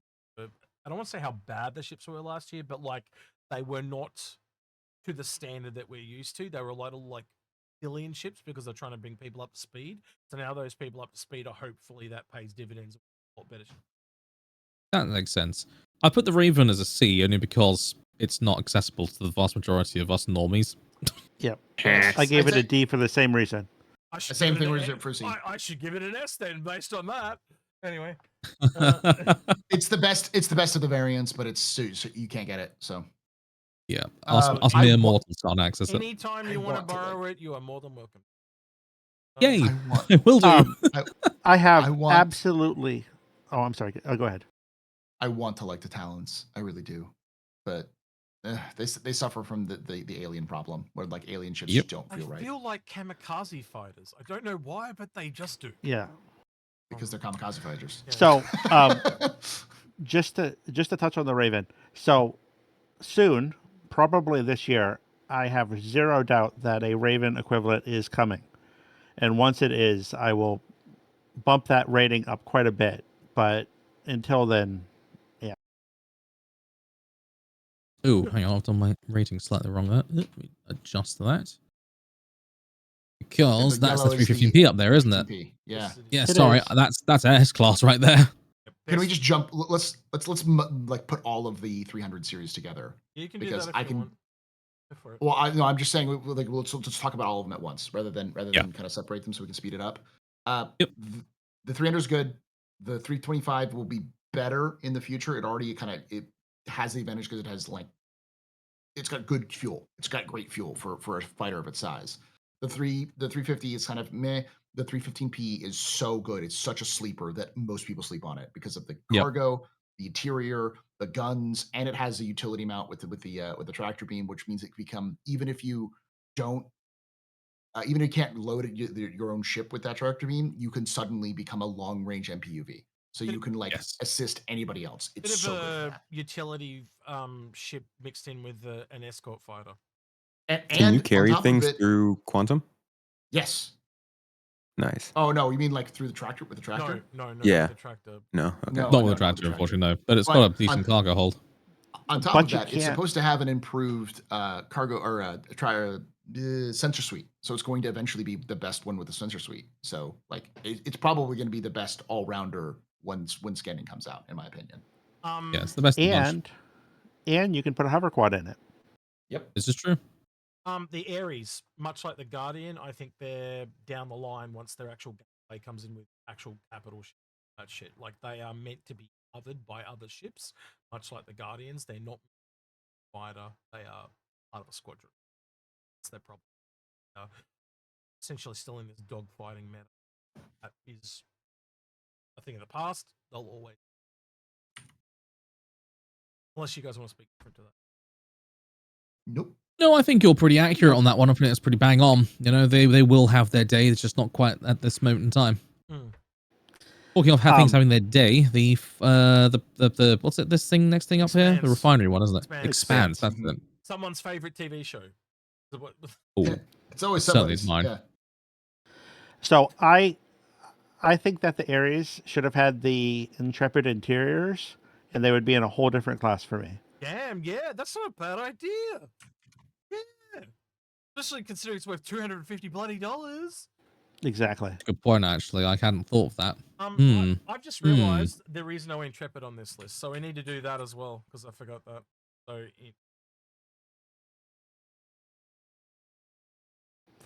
So we were talking about the Expanse. The reason that I gave the Expanse a D is just because of capacity. So I can justify a prospector being able to go out and just grab a little bit of ore. A small refinery ship just seems silly to me. I think it's meant to work with the prospector and the that small series of Hull A, the prospector, and now the I think that's what they're making is like a small little starter bundle. Yeah, they need a starter for refining because we're going to have some kind of refining missions at some point that you don't need a huge ship to go take out. Allows to give you a step between it and the medium ships because it's essentially you start out on your own and you're running back to take the Quantanium back like a crazy man. Then you team up with someone that's got the Expanse, and then the step after that is to jump to the next one above. So it makes sense. Again, it's another cost, I guess. Hull B, I think this is going to be one of the coolest little cargo ships. Yeah, I tend to agree. I think it's probably where the whole series is at, to be honest. And if you're just coming into the CCU game or the upgrade game now, this ship is one of the few, especially at this price point, that has the chance to just skyrocket price. Well, it's got more cargo than the Starlancer, like I said, and the Reliant, which is kind of crazy. It doesn't require a lot of crew, but it is up for a rework because it's pretty obvious they want to make it so it can land with its cargo. So they're more than likely going to make it. I reckon they'll go to a 2-spindle system, but only on the sides. I think that makes sense. Kind Yeah. of like a cross between the whole A and the whole C, essentially. Yeah. All right, that's everything on that page. If you guys have done it, also we've got to do the Intrepid and. We'll do Nomad and Intrepid real quick. So Yeah. Nomad S. Well, I called it I think Nomad. this is one of the Nomad at me, Becky, because Becky on Blast absolutely loves that thing. best. Yeah, I like Nomad. I think it's a great piece of kit, and it's so easy to suggest it as one of the. Obviously, whenever people ask, what ship do you suggest as a starter ship, I say, if you're really feeling spendy, Nomad, because it's so utilitarian, but it's still sub £100. I'm not a fan of it from its price point, but the reason it gets an A is it has definitely grown on me since the cargo. That just the ability to get the cargo on and off very quickly is super awesome. Agreed. And it is growing on me. There are still some issues I have with it, much like how Paul's got issues with Mustang Beta. I have the similar issues to the and the whole landing on the hover legs. For me to give it an A, I've come a long way because I would have given it a D 12 months ago. If I go back and look, I'm pretty sure it's really low, my score. So the Nomad is the farm truck of Star Citizen. So anybody that's lived in rural America, a farm truck is just an old truck that you just beat the heck out of and don't care about it just because it just keeps working. It also just keeps getting better. Yeah. As they keep adding more features into the game. That's just true. The XP made it better. The physicalized cargo made it better. Speaking of Intrepid. which, I'm kind of surprised the Intrepid's got such high scores from it. And I'm being honest when I say that. I thought it would have been a lot lower. I guess I'll let Paul talk because he's got the lowest score. So, Paul. I want to like it. My thoughts. Make the cargo shielded and give it a bunch of range, and it becomes a starter smuggler ship. It's got a lot of range on it already. It almost sounded like you were going to say make Crusader great again or something like that. Just for well, no, the problem is that the question is, why should I choose this over any other starter ship? And if the answer is the interior, it is far too high priced for its interior. I think if you gave it a little bit of an edge, made those cargo bays shielded, and then make sure that it had the most range out of every other ship. I think it would be hands down one of the best starter ships because you could say this is for smugglers. It has some insane range. It can do jumps that a lot of the medium ships can. So when you're in they nerfed it unless you've seen it recently. I might they have nerfed, to go back. Nerfed it a lot. I may need to go back in and have a look again then because I'm talking about when December, early January, I was able to jump from the Pyro jump point all the way across to Terminus in one go. So if they've changed it, then my score would drop again because it had this unique little thing that none of the other starters. You want me to throw a wrench in that too? Yeah, go for it. The 313P can go across Stanton, across Pyro, and back across Pyro on one tank of quantum fuel. It's got 1.7 million units of quantum fuel. Yeah, that's gonna get nerfed. Yeah, you've made that, brought attention to that now. Well done. So that was probably the biggest slog, but we are onto the bigger ships now. But I would say that we are probably past halfway there. Bigger ships. So what does everybody think about the Intrepid getting the cutter treatment of getting multiple variants this year? Do you think it's going to happen? 100%. It was the first thing I would be fine with it. It was the first thing I said to these boys. I said, just think of variants, and it improves quite a bit. It does. Yeah. Yes, I agree with that. You can't not look at those two back areas and go, geez, they would be perfect for those new bounty hunting modules that they've made. It looks like a hearse. It literally does. Oh, I like that. Right. Shall we get on to some larger vessels? You guys all start at the bottom, but that's fine. We'll start. The Mantis.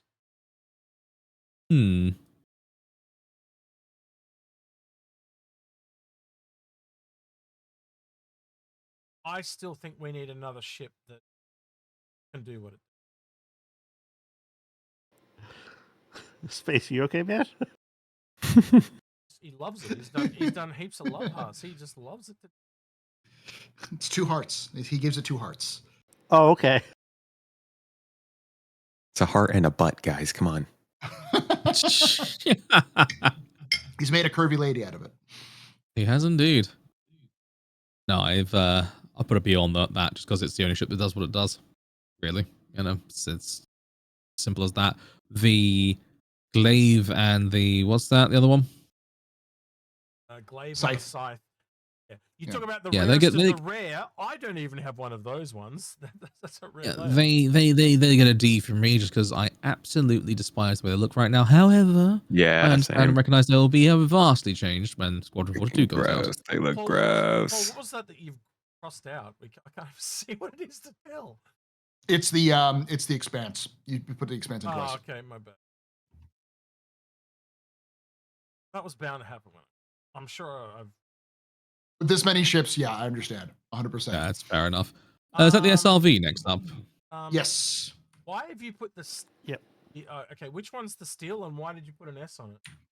We'll talk about it when we get to the steel. Let's do the SRV first. I thought the Cutlass would be the top one. Steel would be the bottom one.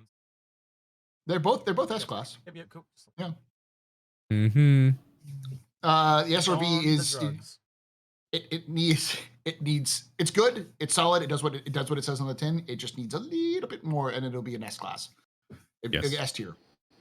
Once you can tow ships to get them repaired, 100%, it's going to be required for every organization to have one of these. It needs brakes so badly. Mm-hmm. Which one are you talking about? The SRV? Yeah, this one. Yeah, the SRV. Yeah. The orange one. I'm colorblind. Wait. One of these is the Cutlass steel. The Cutlass steel top is one. the bottom one. The very top. Oh, is it? I did It's it in top. order, so it's Cutlass, black, red, Okay, blue. it doesn't matter. They're both S tiers. I'm cool. Can we talk about the Vulture and why everyone gave it an A? Because it's just fantastic. I mean, what else do I need to say about it? It's the stalwart, reliable rake, style ship, and it's just. I'm just gonna say Drake supremacy. There we go. We're done. Uh-huh. So I gave it a B. Yeah, you would. We need some more Drake. Oh, so I gave it a. We need some more Drake industrial ship. Though. Like I want more with that style. Mining. Yes. I mean, the Ironclad's going to basically give you that style in a giant format, which would be lovely because I think they're perfect for it. That'd be more Caterpillar. Yeah, but it's also got the assault has the fab in it though. The assault will. Yeah, I'll give you that. Yeah, Lemming. So I gave the Vulture a B because it's a 2-man ship with only 1 bed. It used to be a 2-man ship. Now it's a 1-man ship, Yeah, and that's because of the fact that that's because of the buff they gave it. Yeah, it's still a 2-man ship because it needs that second person. It doesn't need that second person, though. That's the thing. No, it to move around the boxes. It doesn't. Here's the thing. So it has a massive hopper now of 12 SCUs. So you can just sit there, salvage away, grab everything, and then once you're done, okay, head out, go down, put your boxes out, rinse and repeat. And it's just they used to be, I would agree with you, but it didn't have that hopper. But now it has that hopper. It's a 1-man ship, easy. Yeah. The only difference between it and the Fortune is that the Fortune automatically moves the boxes, but that's about it. Like you still have to go the back auto and magic actually, stuff is you still have to go back and push a button to have it move. So like you still have to get out of your seat for the Fortune too. So it's the same. The Prowler, I want it to be good, so I gave it a B. C tier. It's just it's so meh. It's so overly expensive as well. It needs stealth. It needs the stealth which it's supposed to have and the features supposed to have. And the freaking like harnesses are still broken. Love the way, come on. Love the way it looks, but everything Paul says. Yeah. The best ship series in the entire game. The Cutlass. I think it's not the most ubiquitous. I think a lot of these medium ships are here, and what I mean by that is like the base variant. So I think the Logan, you inverted it. Oh, I did. The My black, mistake. Thank you, sir. Thank you, sir. I was about to say my brother in God, Christ, no. you cannot be agreeing with me with with the steel. Yeah, I agree though. A lot of the medium ships are really good. Yeah, so things like the C1, the Cutlass Black, they're all really, really good. Then I have other ones that have all. Some of them are. Do you actually want me to explain why the Cutlass Steel is one of the best cutlasses that exists? I know the reason, because you love the most well, no, ship out there. No. Well, yeah, that is true. The last part is true. But the reason why I like it is because I have actually probably have more hours in a Cutlass Steel than most people have, probably than CIG testers have. And for some reason, it has never killed me. Really? I have died more times in a Valkyrie than I have died in a Cutlass Steel. It is surprisingly survivable, and they keep making it better. So what dark arts did you cast in the damn thing? I don't know, but the machine spirit likes me, so I'm just gonna go with it. Clearly, doesn't it have more armor and better stuff? It does. So it will come around again, but like in game for a long time, it was cheaper than the Cutlass. It's still cheaper than Cutlass Black in game, but it's still. But like the thing is its side guns need to be functional, but it has a proper thing for, like the co-pilot actually has control of a turret, so it has like DACA coming out everywhere. It can hold a lot of people, more people than you actually need at any given time. So it's actually like more, and it's a Cutlass, so it can land anywhere a Cutlass can, and that's very, very rare for most ships of that size. It's smaller than the Valkyrie, but still has about as much utility. That's my only defense for it. Feel free to roast me in the comments.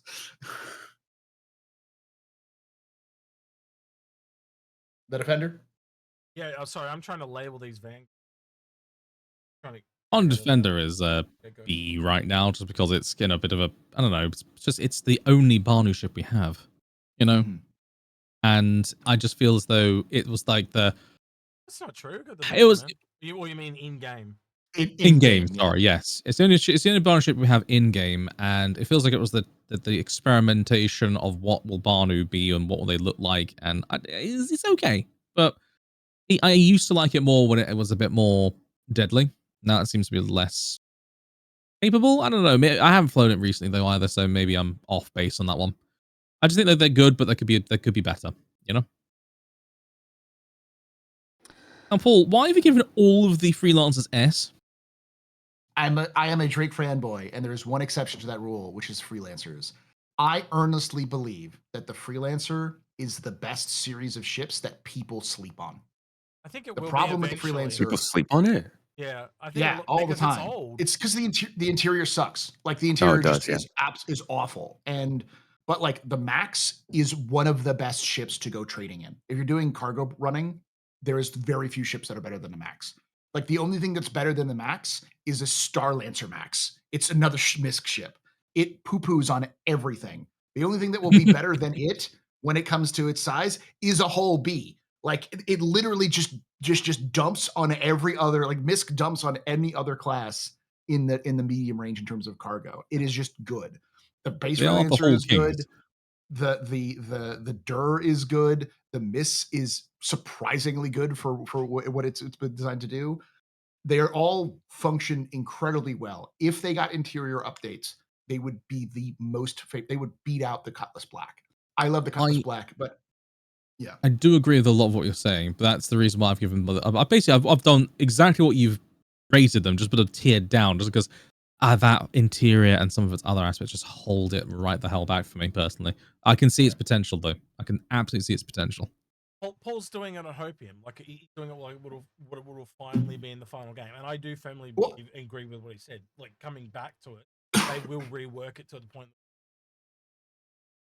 I think from a pure utilitarian standpoint, S tier makes sense, because even right now they just do what they say on the tin so well, and there's nothing that does better than them. The max, I agree with 100%. Well, look, you can look at my score. Like it's the only one I get S. Right? Because the max is really, really good. It's the only medium ship that can literally take an Ursa. Yeah. That's true. That is very true. Right. I like how. Let's go into Okay. Vanguard. I'm gonna ask this. Tomato, why did you put a question mark by the hoplite? Why does it Because I exist? don't even really remember what it does. It carries 6 people and drops them off. It was essentially Oh, made it's the for dropship one. Yeah, it was made Yeah. for Squadron 42, but they ended up making the Valkyrie after it. So Oh yeah, dude. it should be dropped from the game. You're not wrong. That's why I gave it an F. Yeah. Yeah. This is so ridiculously over. Like even after that, you still got other ships that could fill in, kind of into that role. And the W is the warden. Yeah. So what's the one What's that do again? Is that the warfare one or? Warden's the kind of just the default. It's the default. Oh, the it's the standard one. Right, got it. The okay, I'll just put this one. The Sentinel's the E-Warfare one. And the Hoplite is the so the Harbinger's the torpedo. Yeah. Lemming. Sorry. I was just saying I'm very neutral on the Vanguard series as a whole. I'm not a huge fan of the bespoke nose mounted weapon systems on them, and I just feel that kind of holds them back a bit. But I mean I like what they do. If they just had different weapons, that would be better for me. Just because I like having that ability to swap and change and not have this bespoke hard point. It's just the nose guns bring it down because of those guns. Like it kills. Lemming, you want to tell us about the Vulcans? Yeah. If you don't want to be fuel delivery boy or girl, this I think is the ship for you. Which is why I gave it the S, is because it lets you do like at least 2, if not 3 different gameplays in the same ship. And you don't go that far down the rabbit hole with any of them. So it's a good utility ship, I think. Right, what's this one? This is the Raft. You gave it an S? yeah. Yeah. What? You are. Oh, dude, it is the this? meta. The Raft. The Raft is the meta hauler. Like, Why is it? can Isn't it hold- orange usually? Yeah, it is orange. Yeah. Yeah, it is orange. Yeah. Bottom second column space, or down the bottom. Oh no! I'm sorry. What's at the top? I missed that. The top The Vulcan, is the the Vulcan. Mustang. No. Oh, the Vulcan. Okay, Vulcan, thank you. yeah. Yes. Yeah, that's why I said S tier. But no, I think it is. It's not. That's not even a thing. This is just like a standard fact. Like I have seen more haulers use the Raft than any other ship if you're gonna haul, because it has so much space and is so, because CIG just sort of like doesn't care that you can't put a 1 SU crate on it. They just let you put it into an invisible grid. It makes it so good. I don't think that's not gonna stick around. Yeah, forever. that's not gonna stick around forever. I think the real secret of this thing is the Sky Crane. Like if you can't look at this and see how it's going to unfold and unload and load the whole series, that's what it's designed for. It's really funny how they were clearly wanting this to come out when Cargo came along, and Cargo took 2 more years to get done. It's a ship I'd love them to go back to and go, oh, by the way, this is a giant Sky Crane. You know that wall thing they're building that they showed off at CitizenCon for Nyx? That's where I want this to come online. So when they have that wall thing, I want them to go, oh yeah, and by the way, you can now use the Raft to load and unload the whole series. Yeah, because we have 2. Because it's the same thing. It's just for the. So tempted to just rate this S because it's clearly going to be one of the better ships for medical. We just have to wait for it, I think. Yeah. And not very much longer.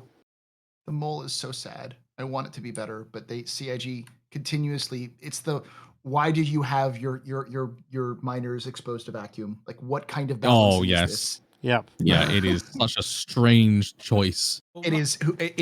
You could tell like the same person who made the moles, the same person who made the Rock DS, because they have the similar thoughts, and it's like, why?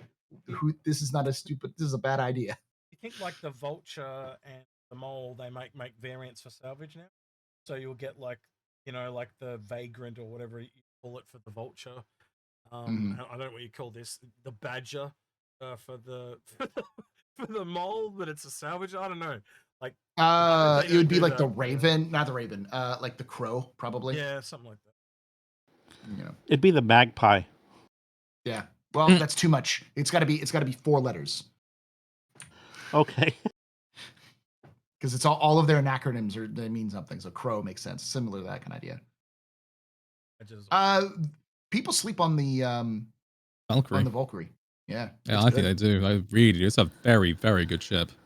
The only thing that needs is it's more, a pretty more ship fuel also. range. Yeah. It's got there's some problems with the interior, like the Freelancer. It needs there's no reason why you're vacuuming your crew when you don't need to vacuum your drop troops.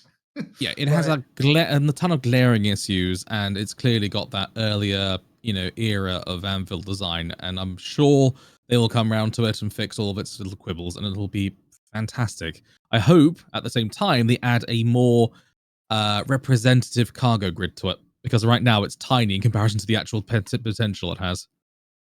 I want to talk about the Zeus CL, the compliments I gave to the Freelancer Max. The Zeus CL is literally the opposite. They narrowed the puckered sphincter of the back of this ship to basically make it so it couldn't fit bigger things in, but it also makes it really annoying to load the cargo in with that really cool tractor beam they put on the back of it. Yep. The ES is more of it's almost like the cab of the Endeavour. It's designed so it's going to be an Explorer that goes into dangerous areas, where the Der is going to be more long distance Explorer. And because of that, I think the Der is just better. That's personal preference. But I think where this ship will probably end up being where it's at is the Marky Mark, as I call it. I think the bounty hunting variant is going to be the best of the zoo. Yeah, it is mind blowing that they would, for simple sake of quote unquote balance, prevent the RSI Rover going the RSI exploration ship. It's like, come on, really? Oh dear. But there you go. They are. I do like them a lot. I just wish they were a little bit easier to load and unload. Really. And I'd like them to be a little bit more durable and maybe have a bit of more, maybe not more firepower, but just the pilot could access that lower gun that's not usually usually reserved for a secondary person. But overall, I think they're pretty ships, and I do enjoy mine. I would say Tomato. I want Tomato's thoughts on the series, because I know this is one of your favorites, isn't it, Tomato? The Zeus? Spirits. The Spirits. The Spirits, yeah. Yes. Why do you like them so much? God. Dude, they're beautiful. They are. They are good looking ships. Really quickly, just look at them. Really quickly. Is this a Mass Effect fan thing? Is that what this is? I brought one at Citizen. I brought one at for myself personally. C1.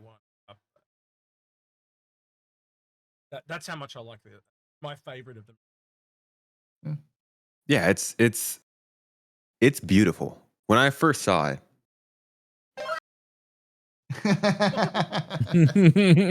but every time I see it, also. No, but really, it's a gorgeous ship. It reminds me of Mass Effect, but it also hits. I think the Spirit was the first ship in this game that came out that I could finally be like, I don't care about the numbers. And I think that's probably what a lot of people are going to end up looking for with this game in the long term. We can all min-max as much as we want and compare SCUs and shield specs, but at the end of the day, Star Citizen is a game that's built to make you feel a certain way. And I think the Spirit is the kind of ship that makes people feel a certain way. It's also a pretty useful ship. It has some issues, but pretty good. Yeah, that's fair. So, that's a fair way of putting it. So I did Purge Pyro or Fight for Pyro or whatever it was called, almost exclusively in an A1. For the fuel depots. Man, that was a great ship for that event, and I have a whole new level of appreciation for it. Can you buy it in game yet? I don't know. I think so. Actually, you should be able to. Yeah. Double check, because again, that would be a good one to buy. Because I was just thinking of the Frontier Fighters. They have a lot of fuel depot ones, and it would be really good for those. Yeah, it was a fantastic ship. It has 4 guns. The guns come to a pretty good point, so you can kill guys on the ground. It was a fantastic ship for the event. I have to try it out. Redeemer. We all know Paul actually hates this thing. It's poo. Yeah. It's poo. I gave it poo. It's Is that what it looked like? I thought that was a freaking like dog paw or something. It was drawn Picasso or something, or a piece of pie. It's It's a piece of pie. It's poop. It's poop with a fly to it. That's a fly right here. Yeah. All right. You're a teacher, but He explains his homework. Yeah, exactly. The military boys really love that thing. But I think we'll all agree it's a very divisive ship. You like it or you hate it, it's entirely up to you. I think Oh yeah, especially since the Paladin came out, it has gotten so much blowback. Like I hate it, but like the way that people hate it now is so visceral that I'm like, man, I hate this thing from the beginning. Y'all hate this thing like it owes you money. I'm assuming you put an A on the Paladin and not a P. I thought you were writing a P on the Paladin. Yes, a P. It is P for P. Yeah, for penis. I still love the Corsair. I will still fight for the Corsair. The Corsair is still good despite CIG's trying to murder it. Well, we're gonna have to try and get you a sponsorship from Domino's or Pizza Hut for the giant flying pizza box that it is. It's got a lot of firepower for its size. Yeah. It still has it when you have multiple people in it. The guns are better positioned than most of the other ships of its size. Paul. Yeah. The Constellation exists. Constellation's interior is doo-doo. And I agree. Its but gun when that placements gets are awful, you know. Like gun placements are not awful. My goodness me. Its pilot controls are great. Its turrets are garbage because they're all pointed in the front. There is no defensive in the back. So you just have to get behind this thing and it's dead. Whereas with the Corsair, there's at least some backwards firing arc. So very minimal. It's one singular turret on the back of it, and it's a slight zero on the Corsair on the Constellation. So I'm pretty sure it can shoot between its nacelles, but fair enough. I will acquiesce to that. And when they finally bring in the proper MFD system, you will be able to switch it back to the way it was as well, pilot and stuff like that. Make it how it. If you like it how it was, screaming cat or something. No, it's my bottle. It's my bottle. I saw someone strangling a small cat. I wasn't going to have to call the RFPCA. So I would like to remind you, this mic was your suggestion, and you're like, hey, you should just do like hang it up so that it, like when you attach it to the desk, it'll come down rather than coming back up, which is great. Only now it picks up literally everything I do. Ooh, okay. So the reason why you can hear my clackety clacks is because it's literally picking up everything. Like I could just tap underneath my desk. You can have it above, but you've also got to angle it correctly, and you've got to work out your noise gates and all that stuff. But yeah, take time. And again, as I said, you look so different now. You move your lights around. Like I keep going. Yeah. And like old wiser or something. Sometimes you just get older and wiser overnight. Maybe yes. Indeed you do. Thanks, Mega Shake. No, did anyone get that line? Does anyone get that line? Please. I don't get it. It's from the Nutty Professor. I just lost 500 kilos in 5 seconds. Thanks, Mega Shake. Right. MSR. Do you want to talk about this one, Space? Since I think this is relatable to the Spirit. Yeah, I actually like the MSR more than the Spirit in terms of its layout, but the added bottom floor and the elevator you have to go up all the time, and then the lack of another entrance in the front, I think really hurt it. My perfect ship is like a mixture of the Spirit and the MSR, or basically a blown up Intrepid. Like I really love what they're going for here, but the exterior of this ship specifically, and then the layout a little bit is, I think, chunky for what I want. Two things that are against this ship is it essentially was designed as a medium and it grew to a large. And if you see this thing side on with a cutaway view, it is disgusting the amount of space that is inside, even with the slits and all that shit. And the original plan was to have all the vents around the outside of the ship. So they either need to do that, like it goes all the way around, or they need to trim the fat and bring it back down to a much smaller. I agree with it. Anyone else want to weigh in on the Reliant or the Paladin? I did skip that. Yeah, I want to talk about the Paladin real quick and just say that, it's everything I liked about the Redeemer in an Anvil package now. and it's become the ship that I used to like the Redeemer for. And ultimately, I understand what they did to the Redeemer. Giving it more agility, but taking away those big, enormous shields and the bigger guns, because a ship of that size with that much firepower was a little overpowered. Even though I have to admit it, even though I liked it. But yeah, the Paladin looks like it's going to be just a glorious, big, thick slab of anvil armor with a ton of guns on it, and I am all for it. I think this is a good point to talk about. We're going to give away a Paladin. So if you would like to get a Paladin, thanks to CIG and us, because I'm going to take one of the ships they gave us. I'm actually going to take their Guardian, and I'm going to upgrade it to a Paladin. Upgrade it. So I'm going to take their Paladin and turn it into a Guardian and give it. So basically, how do you reckon we should give You're it gonna away, take guys? you're gonna take the Guardian and turn it into a Paladin. Yes. Okay. You said the opposite. I want to make sure you clarify. So my bad. Hey, it wouldn't be in front of us if I did stuff up every 5 seconds. Anyway, right. Should we just get people to leave a comment below in the comments if you want to be in the winning? I got a name. I got a name for it. Oh gosh, it was in my head and then I lost it. Oh, Excalibur. Okay. Oh, that's what you want to call your Paladin. No, that's what they should say. They should type in the No. the They comments. they can just leave a comment on this video, and Okay. I will do a random comment picker. I'll draw it on one of the live streams in the next couple of weeks, because we'll also talk about it on the live streams. The live stream they can enter it. So yeah, in the next couple of weeks, I'm not going to be holding to a date on that one, but yeah, we'll within a month's time I'll. But yeah, so if you want to win a Paladin, yeah. I don't know. I think the other thing, generally when we do this tier list stuff, is people write their own. Right. So I will say that the Paladin, and the reason that I give it an A is because it's a better platform for what the Redeemer was. It's chunkier. It just fits that role better, which is why I'm glad that they did exactly what they did to the Redeemer. They made it better. They made it closer to what it's supposed to be. And then they came out with this that fills that hole that was created. That's exactly what the military people. Exactly what you.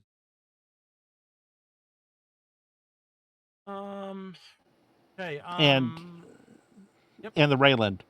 So the Rayland has more questions than answers right now. Yeah. I just want to say real quick, I am really hopeful we get this at Alien Week.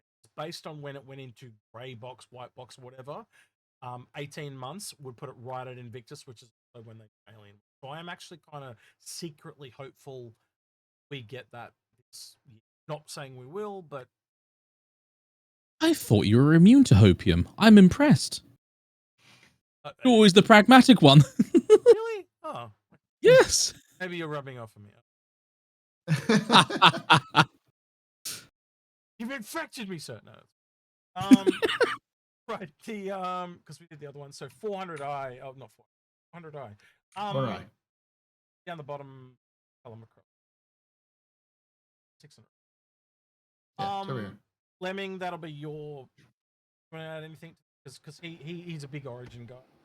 Yeah. So the 400i recently got a lighting pass on it that they haven't talked about. So I don't know if that means that because the last time that the Cutlass got a lighting pass was when the Steel came out. So I don't know if something's coming for this, but it got some work. Well, it's got an eye on the end, so it's got to have variants at some point. Yep. I'll tell you one thing for nothing. I love the 400i. I think it's a beautiful ship. I just wish they'd stop every time they look at it. Keep taking something away from it. Keep nerfing it a bit more. Remove its redundant componentry. Do this. Come on. I need them to stop murdering the 400i now and do something nice to it, please, because it's a lovely ship and people, I don't know, I think people sleep on the 400i. I really do. Closest. Have you seen it in game in 4.01? No. I actually, believe it or not, it's one of the few ships I haven't brought out recently, so I shall do that to make someone on. Closest I think they've got right to doing Origin crew. Yes, I think it's an example. It's the statement of intent of this is how our bigger ships will look once we get round to redoing the two glaring ones.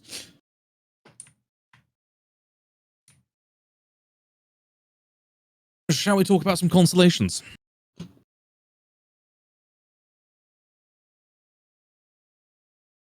Taurus is the best of the version. I would say the Taurus is Absolutely. better. Can't even tell which one's which. I'd say right It- now.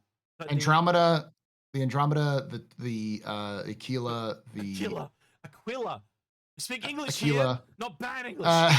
Aquila. The Phoenix, and then the Taurus. The Taurus is the longest Loken, one because you it's have to be, extra long. Sorry, Loken, he's the only other person here I can ask. Loken, you must agree with me. They say kill. They don't say quill. They say kill, don't they? We do. They do, 100%. Yeah, and I don't understand why, because Paul knows better. The Imperial Aquila, for Christ's It's sake. Come on, man. It's that's the Imperial Aquila. This is the Constellation Aquila. It's Aquila, okay? It always will be Aquila. It's Aquila. Right. Americans don't do heaps wrong, but they definitely butchered the English. I don't know, it depends on your perspective. But yes, anywho. You learn how to speak American. God dang it. But no, Taurus, I agree, is the best of the bunch. Right, and I think it's Right now. absolutely, it's my daily driver. It's the Taurus, the Andromeda, and then the other two are, okay. Yes, I agree. I think the Andromeda will come up. Personally, I still think the Andromeda will be my favorite. I do really like it. And given the fact we've got the Phoenix here, given the fact we have the Phoenix here, though, I do want to quickly mention the fact I still agree with Execute. The other time we talked about this, it needs to be its own separate, because the Phoenix needs to be its own separate luxury brand and be its own separate ship, and doesn't need to be a Constellation. But anyway, it's still beta. So on a side note, it needs the Mirai feature. Yeah. Yes. On a side note, John Crew made a post on Twitter about his little racing car and he's talking about the view on the back of it, and I said,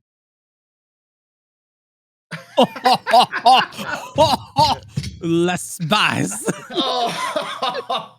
God damn, dude. Oh man, you didn't have to kill him like that. Jesus. Yeah. Honestly, Sometimes it's you John. do. Don't murder him. Look, I learned a lot about his personality over the time we had to talk with him. And Yeah. he likes to give it as much. He's like me. He likes to give it as much as He can likes the take. Raz. Yeah, I Yeah, know. he loves the Riz. Yeah, so yeah. I don't know why I've got two retaliators, so we can just. One was obviously the base, and one's the base, and the yeah. So yeah. I'm just gonna cross one out. And we'll just. Okay.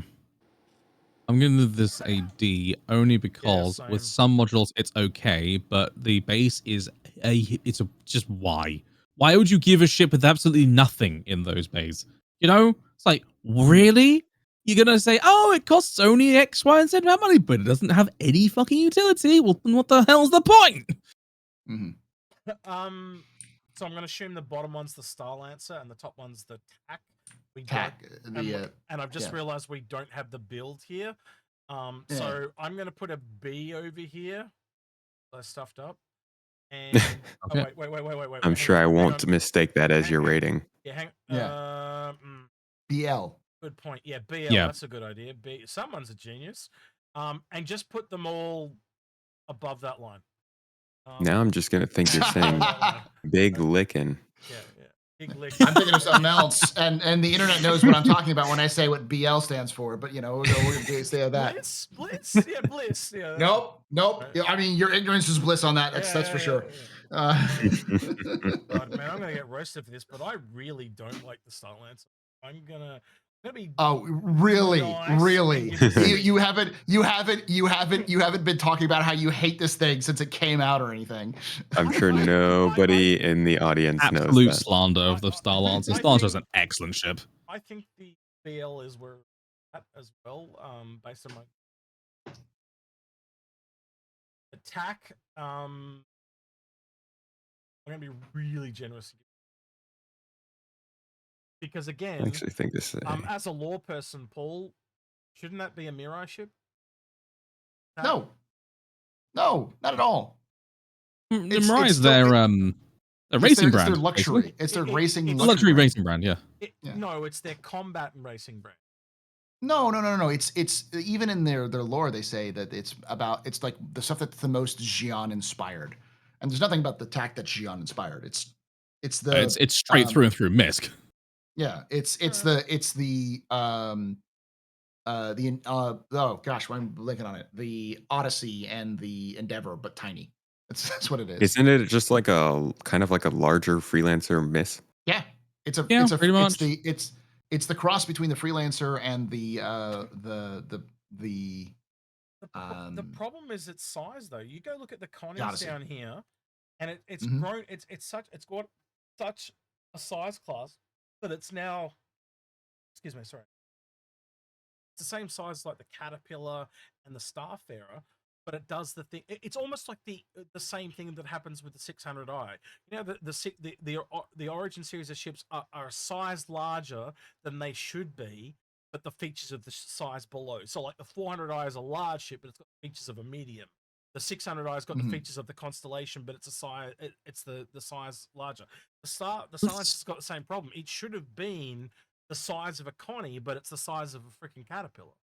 If I may wade in here, the Starlancer is as large as it should be because it is a beautifully proportioned ship. It has an excellent blend of long-range living capabilities. Hey, you on stream, stop doing the nut button thing, okay? Yes, we all love the Starlancer, but you don't need to nut over it. All I heard was you like big butts. That's all I heard when you said what you said. I am not quite finished yet, sir. Allow me, if I may. It's a beautiful blend of utility and capability.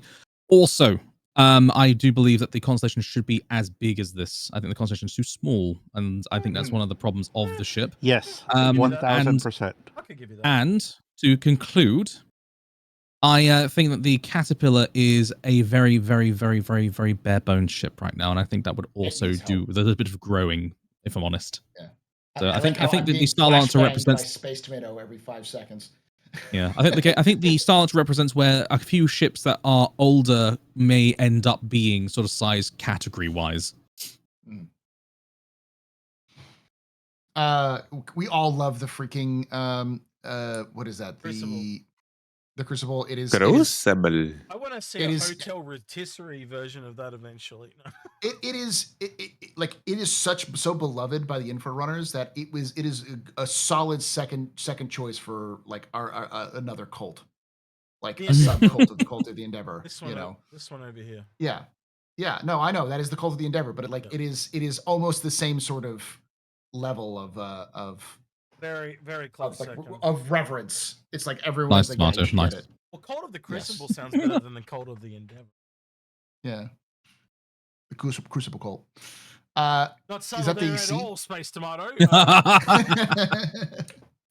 has to get it out here because every time he tries to do that around Honey immediately edits it out. Hey, honey. I just have to. No, I was just blotting out the engines on the Hull C. Sure. Yeah. But it's really, this is a great ship. Honestly, my favorite part of it is just the fact that you can traverse the whole length of the ship all the way to the front. You could just walk all the way up and down this area. And it's just, yeah. Okay, I didn't know you could go through the interior like that all the way to the back. Yeah, you can. Yeah. Through the tunnel. Oh, nice. Yeah, the central spine is a tunnel. Neat. I didn't know that. It's very Event Horizon though, actually. It's really weird. All right, so I've got to assume all these S's on the 600i is for the rework? Yes. No. 100%. Well, yeah, for you. For me, I say it is a really good ship for what it does. Yes. It has 3 size 5s on the damn thing. I have seen someone in a 100i take on this ship and absolutely freaking decimate it. Skill issue. This person skill issue that did it was Piss Poor Pete. He was in a 100i and he can't fly for shit or shoot for the shit. Person who was flying the 600 must have been absolute garbage. Like, they were turning around trying to shoot him and they can't because the guns don't align properly when you're too close to it. Yeah, that's why you have some people in the like support gunner seats. Like that's what they're designed for, is to shoot those tinier ships. This thing is it's a whale hunter.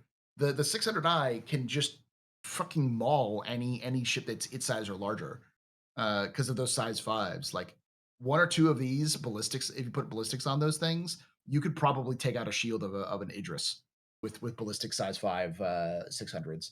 They used to be called the killer whales for a reason. Like they can be sleeper ships if you know how to use them. I will defend the 600 to my death. I've been killed by too many of those during the Jumptown Wars, so I know how damn good they are. But the rework, of course, is going to make it even better. Absolutely. Strictly. While we were on Nutty Professor reference. Yes. I cannot stand the A2. I'm like morphologist. I do not like that thing. I think it is way too expensive. Yeah, it is hugely expensive for what it is. It's like a lot of the other ships. When they're a niche of a niche, I have an issue. So much like the medical terrapin, it's a niche of a niche. I know why certain people like it. I know why certain people like the A2. It's not. Yeah, my rating of a D is solely due to its exorbitant price, especially in comparison to the other two Hercules prices. The actual functionality I can kind of get behind. I can understand it. I like it being this sort of big, almost AC-130 kind of thing, but in space. Like I get that air to ground capability, but just so silly money. With functionality, the M2 is where it's at. It's got the armor, it's got the cargo. It's designed to drop vehicles off in combat. That's where it's at, and that's why the M2 drops one because the C2 the C2 drops 1 point because the M2 is that for the. Not to say the C2 is bad, it's just not as good as. Oh, you're right. It's not bad. It's utter garbage. Whoa! Come here, you really feel. Holy crap! Why is it out of garbage? Tell me why it's out of garbage. It doesn't have fuel scoops. It's a ship that's made to make money that can't make money because it can't regain hydrogen. That's not what I thought you were going to say. I thought you were going to say it's a pyramid, so therefore it's a part of the Illuminati, something like that. There's so many reasons why this ship is bad, and there's a lot of wasted space. It suffers from the Crusader problem because it was built around the same time as the before they really had the Crusader design style. I think this ship really cemented the design style, and then from then on, it's like Crusader has a lot of this problem of wasted space, and then they came out with the Intrepid, and it's none of that problem. And same with the Spirit, none of that problem. It's just So if you look at if you say the current 600i has a lot of wasted space in it, and then you look at this monstrosity, that entire top deck, the entire middle top deck, is never going to be used for anything, and it's just a complete waste of space. Yeah, it's a garbage ship. You could use it as more central storage or other things like that, but it feels like, why do you have this big open area when it could be used for other things? Like, I don't know. Yeah, potentially. I tend to agree. Yeah. Yeah. The flow on the second deck is a bit weird. That's a running theme with all the Hercules. I see that everybody agrees with the Perseus though. The Percy is Bay. It's just cool, man. It is bloody cool. Yeah. It is. If I was going to argue something that is if there was one ship that was Star Citizen to a T, I would say this Perseus is what Star Citizen wants to be. 4 buddies and you go out and blow stuff up, and then also have crazy adventures. If it comes into the game this year, I think it'll. I'm fairly sure it's coming in Invictus. It's going to be such a good, just like IE. Such a good expedition style dungeon runner type of ship. It is the start. I got to ask because people are saying, I've heard a lot of people saying it's coming in Invictus, but then you look at the monthly reports, it said that it only went into grey box, white box. There's no way it's ready. Yeah. Well, it said it was going into. They said a bunch of stuff were going to white box and gray box. They didn't specify which one it was. But even whatever one's right at the front, that's nowhere near far enough down the line to be ready by Invictus. Yeah, that you say that, but given the fact that RSI has been the target of the team's attentions, it might lend them to having a quicker turnaround on it. I hope I'll give you the hope, and I hope you're correct, but I think you're far more likely to see at the end of the year. I agree with you on that. I agree with that as well. I hope that it's going to be there, and I think that if CIG is smart, they had planned ahead, planning on this releasing at Invictus because it's the perfect Invictus ship to release. A classic, oldest ship in the game because it was built. The first ones were built in 2530, so it's in lore. It's really old, so it has that sort of like they could easily like the classic returns. The ancient hero returns because it's all about ancient hero stuff. It's Perseus. It is picture perfect for them to release it at that point. but this is also CIG, so I 100% do not know. Yeah. It's coming this year, but I could I see think them we've dropping got at the same time as the Ironclad and screw everything up. Yeah, I I was think thinking. Ironclad is going to come out in Invictus, and I think that I the hope so. Versus is going to be the Oh IE man, one. see, I think that's a hotter take. Really? Well, Yeah, I mean, it was proposed at Invictus, and it was already. They said that it's already been in development. So, I mean, I way- guess that's possible. the I way thought they they talked would about do it like a during 1-2 IE, punch. I mean, yeah, the way they talked about it during IE though, it seemed like the Ironclad had been cooking for quite some time. So I think Okay. it's it would be the time to do it with the defense com aspect of Invictus. If Yeah. Drake's going to bring out something big, that would be the time to do it. I was And thinking that would be the other Drake silhouette ship that Execute doesn't think is Drake. Oh, that one. Yes, I know what we're talking about. The really weird one. So what do you think that is? Sorry, Space. I think that might be a general purpose hunker of a ship. Yeah, I don't think it can be combat. Jalopy. Right? I don't think it. Okay, well, answer me this. Knowing how bad the Reliant went, how all the vertical ships from the Xi'an go, right? If it's a combat ship, it's gonna have to wait to their flight model. So why would they release another one, knowing how bad they released? So if you think about that, therefore it's got to be some kind of cargo or utility-based ship, not combat. And when you do Well, that, also, it just steers me away from Drake. in the silhouette, there are wrong? also the boxes and stuff surrounding it, which is Yeah. generally what they put with the cargo focus stuff. Yep. But the other thing was they had people also that represented what they were in the photo. But we've also had ships come out now that have guns and then they're not gunships. So the people standing there mean nothing basically. So Yeah, they're just meat bags. yeah, they threw us off quite a lot with. What's next? The Starfarer. Starfarer. Tell us about that. It is a Starfarer. Wow. Don't exaggerate too much and make it sound amazing or anything. It does refueling and refining. And it's the largest ship that does it right now, dedicated in the game. But it doesn't actually refine because we can't do that. But you can refuel, which is an awful feature right now. I think we'll get better refuelers or refiners or gas collectors down the line. And I think a lot of people forget that it's a gas collector. That's a whole nother series of ships that are in the mining vein. But obviously that means we'll get smaller and larger. So probably it's not going to be in the best, it's in the middle ground somewhere. Let's see. I think it is a really valuable ship, though. Like, I think it sucks on the interior, but this is going to be one of the, like, imagine the business you could run from a ship like this if you have the proper security in a place like Pyro. You just undercutting the local stations by a little bit. Well, especially in a place that's, imagine somewhere where it doesn't have even any infrastructure at all.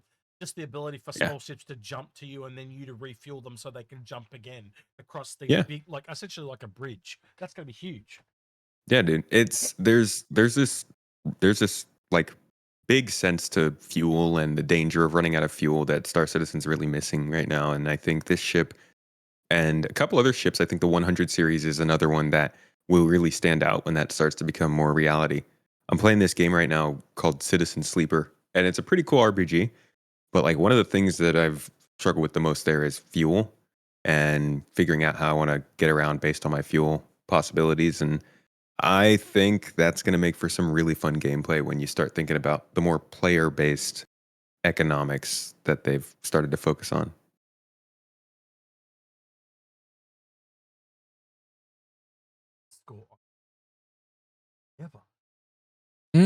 I'm not a part of the cult. I know. I have not been indoctrinated yet. There an art project going on over here? Oh, that's me saying it is in fact holy because we're part of the cult. God. It is a halo, those medieval pieces. let me indoctrinate. It has an iron halo. Let me indoctrinate Loken into the cult. Okay. Definitely a teacher and not a doer. Okay. What is it? Those that don't do teach. You are not a doer of art. You're a teacher. Yes, I am definitely. I'm not even a teacher of art. Do you know how much money an Endeavor costs right now? It's like 400, isn't that? Some of that. They're 250. Okay. Now, but each of those modules are hideously expensive. Yes, but Yes. just look at the ship itself, right? And based on the several things that we know about how it's got to grow and stuff like that, the last time we actually looked at this, and I worked it out with Grim, it roughly has to grow to be roughly this. It's a bigger than a Kraken, right? So it's currently about 200 meters. It needs to grow to be almost about 4. Or, the secret option, the B, they could reconcept it. Absolutely, but think about all the reconcepting you've got to do. And John and Ben did talk about this. They've either got to redo the whole system to actually be modular, which I think that's what they're going to do, or they're going to have to sell this as separate variants. That's literally what I can see either happening. I think the actual modular system is the way they're going to go because they've also got ships like the Caterpillar. The Caterpillar right now would be over 225 separate variants. What Ben and so they Let me put it to you this way: when it comes to the Endeavor, the reason why it's an A is I can foresee its potential, and I like Misk a lot. But there's too many unknowns at the time to where I can't put it as an S. Just can't take it up. That's okay, yeah. So you've got the opposite of how I'm really hopeful about this ship. I'm a little bit pessimistic. Yes. Please tell me you've actually got a Gemini to like a Endeavor CCU though for 10. Sit on and be safe. A Endeavor. It's $10 to CCR. So I don't have a Starfarer Gemini. So how would I be able to do that? No, you just so you can turn another ship into a Gemini, and then eventually upgrade it to a Endeavor if you need to. So what you're doing is essentially Yes, but the thing is, I don't have another ship I want to turn into a Gemini. Yeah, but if that ship, so let's just say for some bizarre reason, I'm saying this is going to happen, but just let's say the Endeavor all of a sudden becomes worth $1,000. Wouldn't you have preferred that you spent $250? So what I'm saying is for $10, buy a Gemini to an Endeavor CCU and just sit on it. Don't do anything else. Just do that. Maybe if a ship comes available at some point in the future where I have that capital and capability, then yeah, I'll do that. It's been one of those ones where should acquire if ever have finances. It's just having finances is the problem. Well, you only need $10. That's why we're telling you to do it. So just I know the thing is I don't have the initial seed ship to do that with. Well, you don't need to. Just buy an upgrade and sit on the upgrade. Yeah, what we're saying is it costs. Let me put it this way, Logan. So, if this ends up becoming $1,000 ship, you've secured that price at $250 by just spending $10 for the upgrade. It's $350. And then, I take your point. Sorry, I am forgetting the fact that you don't never need to actually apply the upgrade. So you know, I've just realized too. Lemming is correct. They're $350. I'm thinking of my own personal price. $350. They are $350. Okay, I was wrong. Sorry, you're right. Thanks, Lemming, for correcting me. Yes. Okay. Yeah, I probably will end up doing that then whenever that's it's one of those things where I'm not going to go too far in it, but it is the everything ship. It is kind of like if the Perseus is like what Star Citizen's going to be day to day, the Endeavor is the end game of Star Citizen. I personally believe, but we'll see. We've got about 20 ships left, so I'm going to speed it up a little bit. Let's rapid strike these. Yeah. Galaxy. Can we talk about the Galaxy? Yeah. I think the Galaxy dropped a little bit because of what happened with the. Yeah. In no way. You said. In no way. Okay, please go. Lemming. You're the only one who gave it an S. Go. The ship still has so much more promise, and if you don't want to just build bases all the time, I still believe that this is your ship. And tell us why you're such a soy boy about the Caterpillar. Everything that's good about the Galaxy proves that the Caterpillar is trash. I think the Galaxy is the whole reason it exists is because of the Caterpillar. I think they took a lot of what the Galaxy does the Caterpillar does and gave it to the Galaxy. So I think you're going to find whatever happens to the Caterpillar, the Galaxy will come back to the Caterpillar. No, because the modules are too small. Now, if they make that one large module in the front, then my rating goes out the window. But as 4 small modules or 3 small modules, it's just not going to have any use at all. Again, it was the very first ship after Kickstarter or during Kickstarter, so it's very old. Yeah. I don't think anyone is going to say anything positive about the Hammerhead. It's just in a really shit place right now. And I'm happy to leave it there unless anyone wants to. It wants to be the Perseus, and it isn't the Perseus. The second the Perseus comes out, everyone's gonna drop their hammerheads instantly. Lemming, you didn't. The Hammerhead. You didn't give us a score on the Liberator. Oh, sorry, but the Hammerhead was lots of fun during Save Stanton. Mm-hmm. It didn't blow up in a split second, so that was good. Yeah, but now the Polaris is here. It's like, I'll take the. Yeah, exactly. Liberator, Lemming, when you're ready. It's a shipping ship. I just always think of what Badger said about it, and once the assault comes in and you get all the vehicles, I think eventually we'll get another ship that does just the ships. That's where those transport ships. Liberator just. I think it's a flying garage. All right. I mean, that's fair. Ironclad. Speak up if you ever want to speak up. I'm kind of flying through these just very quick. They're good. I think I know you think that the base is where it's at. I personally think that the different strokes Liberator, the assault. Yeah. Different strokes for different assault. strokes. Yeah. The only reason why I think it is because I think it's going to be the perfect combination with the BLD.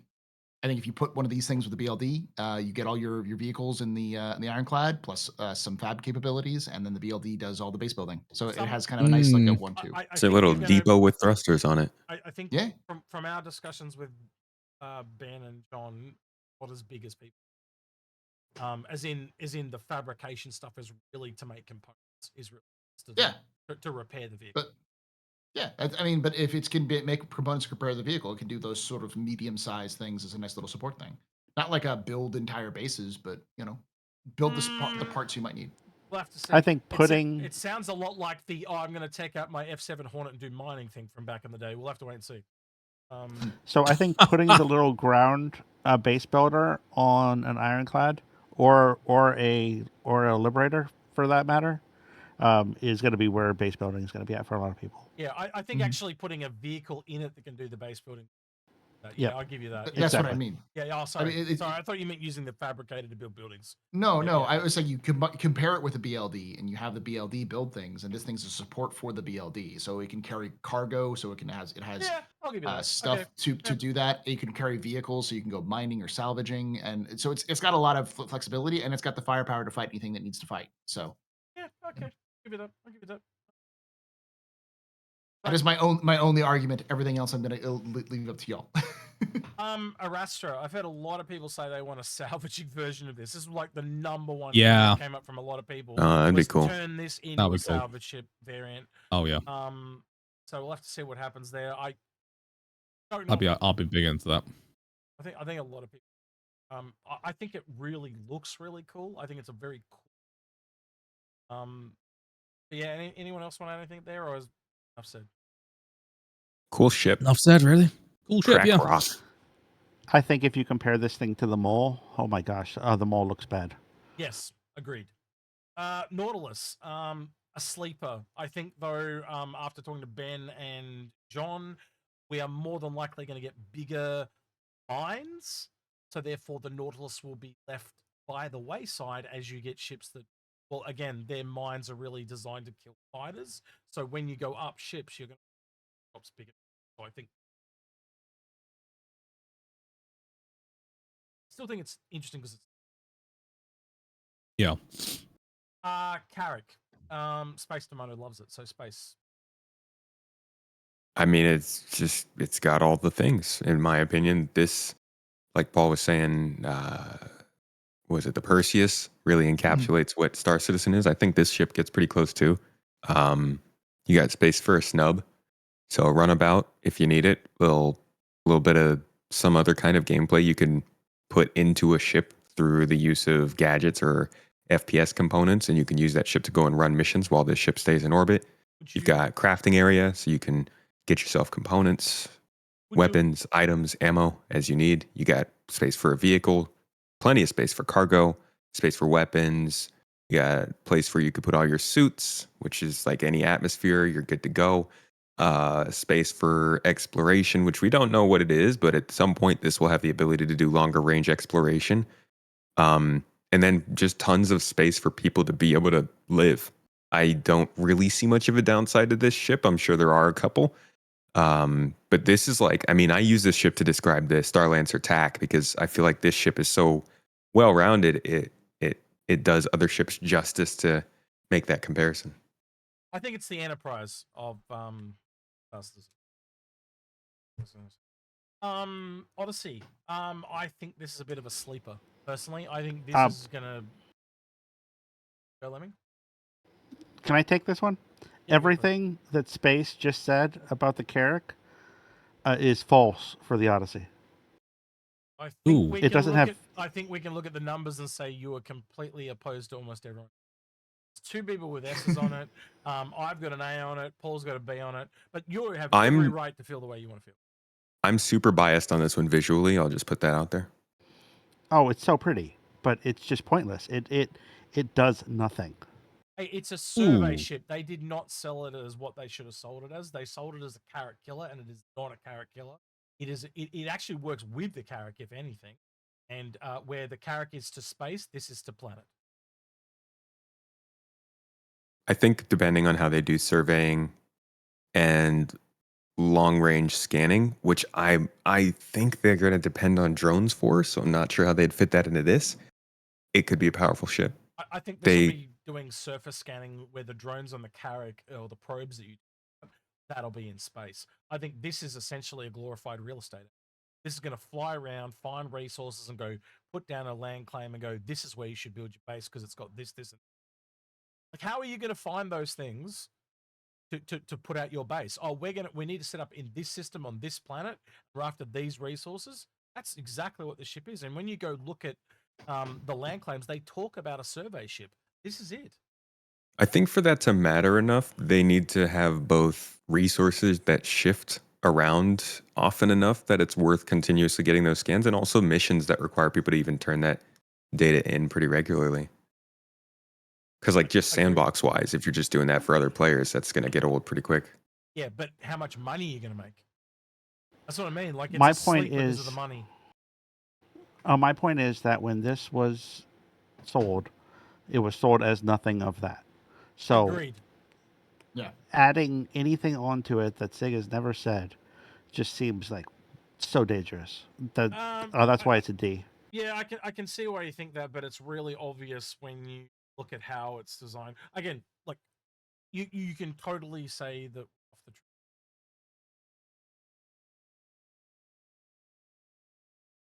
that there are certain things that really, like the fact that it doesn't have a hologlobe like the Carrack. It's actually got a map table because again it's meant for surface scanning, not for 3D environment. Yeah. And it's got a massive ass scanner on it directly under the ship. What? Why did the screen go all red then? Anyway. He flashbanged us. That's what Yeah. Space Invader's been doing for a while. Is just flashbanging us. Oh, okay, right. I don't know what that means. Reclaimer. Now, if that changes, then my grade will change. But Yep. as it is right now, You're rating D. for now, not for release. That's totally fine. Yeah. My grade has changed. For the Reclaimer? Hold on. For the Reclaimer. Up, down, on down. Down. Yep, cool. Yeah. Just because he wants the dab? No. Right. I am of the belief. This is the other thing I'm going to be passionate about because I got to step out here in like 5 minutes. Yep. But I'm of the belief that the Reclaimer is one of the few ships that needs to get a ground up reconcept.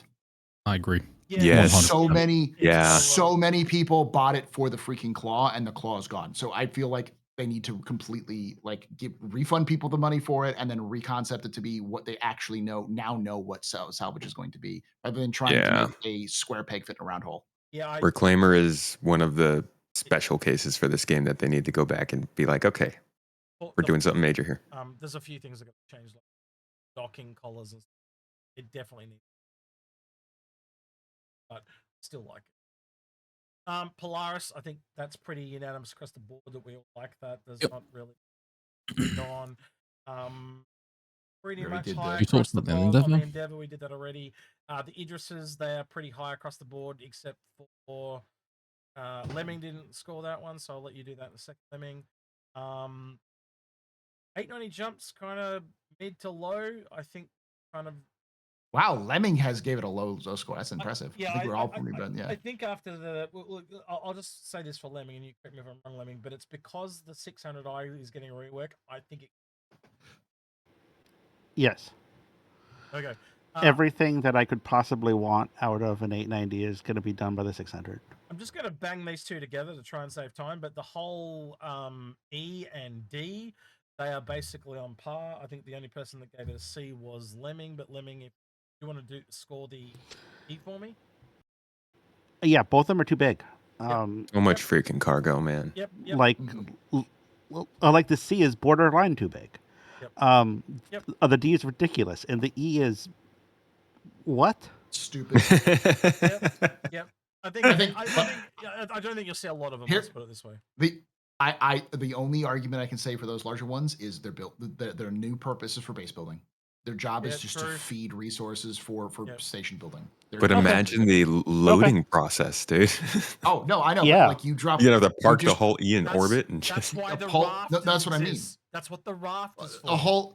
What a whole E does is it parks next to a station fab right before it's being built, and then they dump all the resources the station fab needs to build the station in one go, rather than having to do it piecemeal. It's just you do it over the course of a day rather than doing it over the course of a week.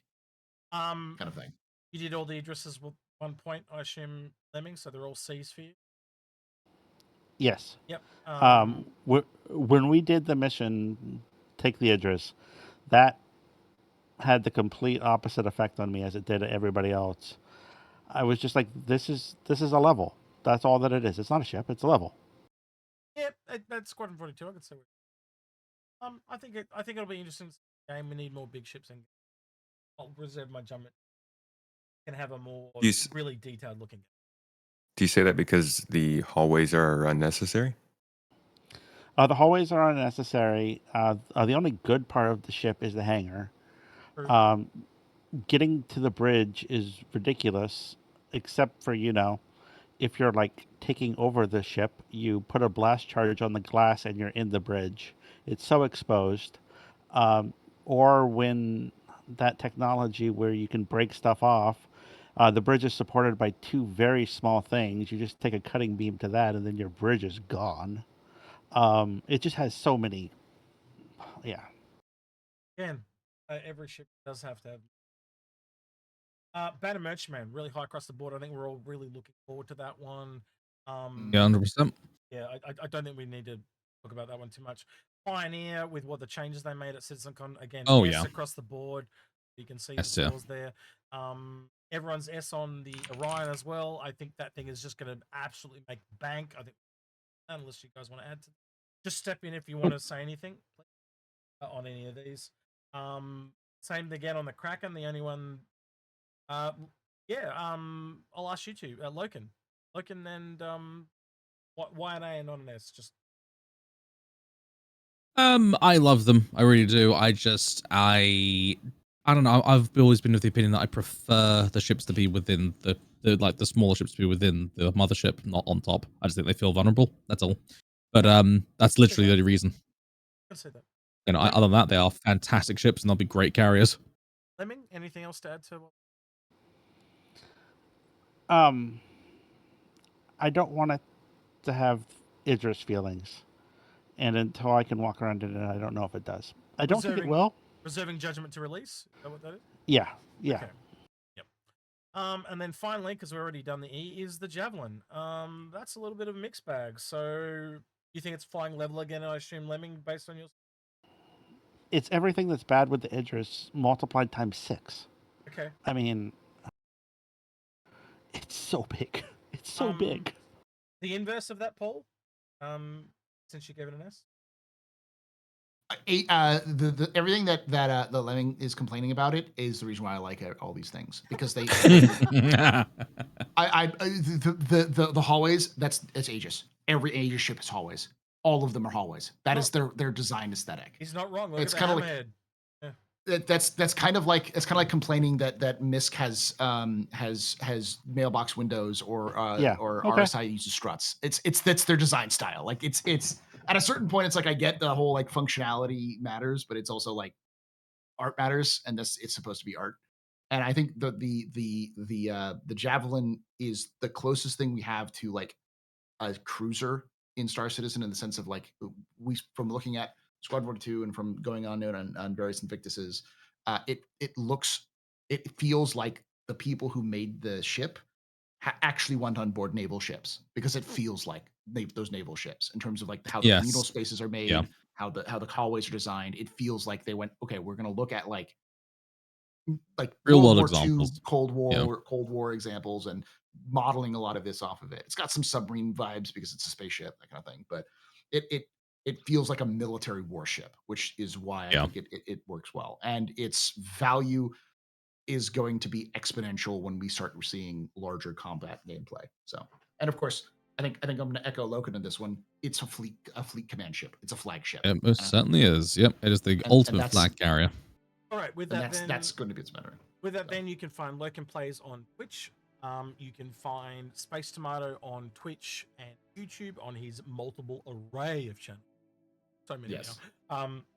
You can find Paul on both Twitch, known as Astropub, Astro's Captain's Table on YouTube, and Astropub on Twitch. Obviously, streaming here on Discord. And with that, then don't forget to like, subscribe, ring that notification bell video. The last thing I'll add is don't forget to leave a comment to in the running Paladin. All right, everybody, say goodbye. We'll see you guys next time. Bye. Thank you for joining us. Bye. A long one. All right. Bye now. Bye. See you soon.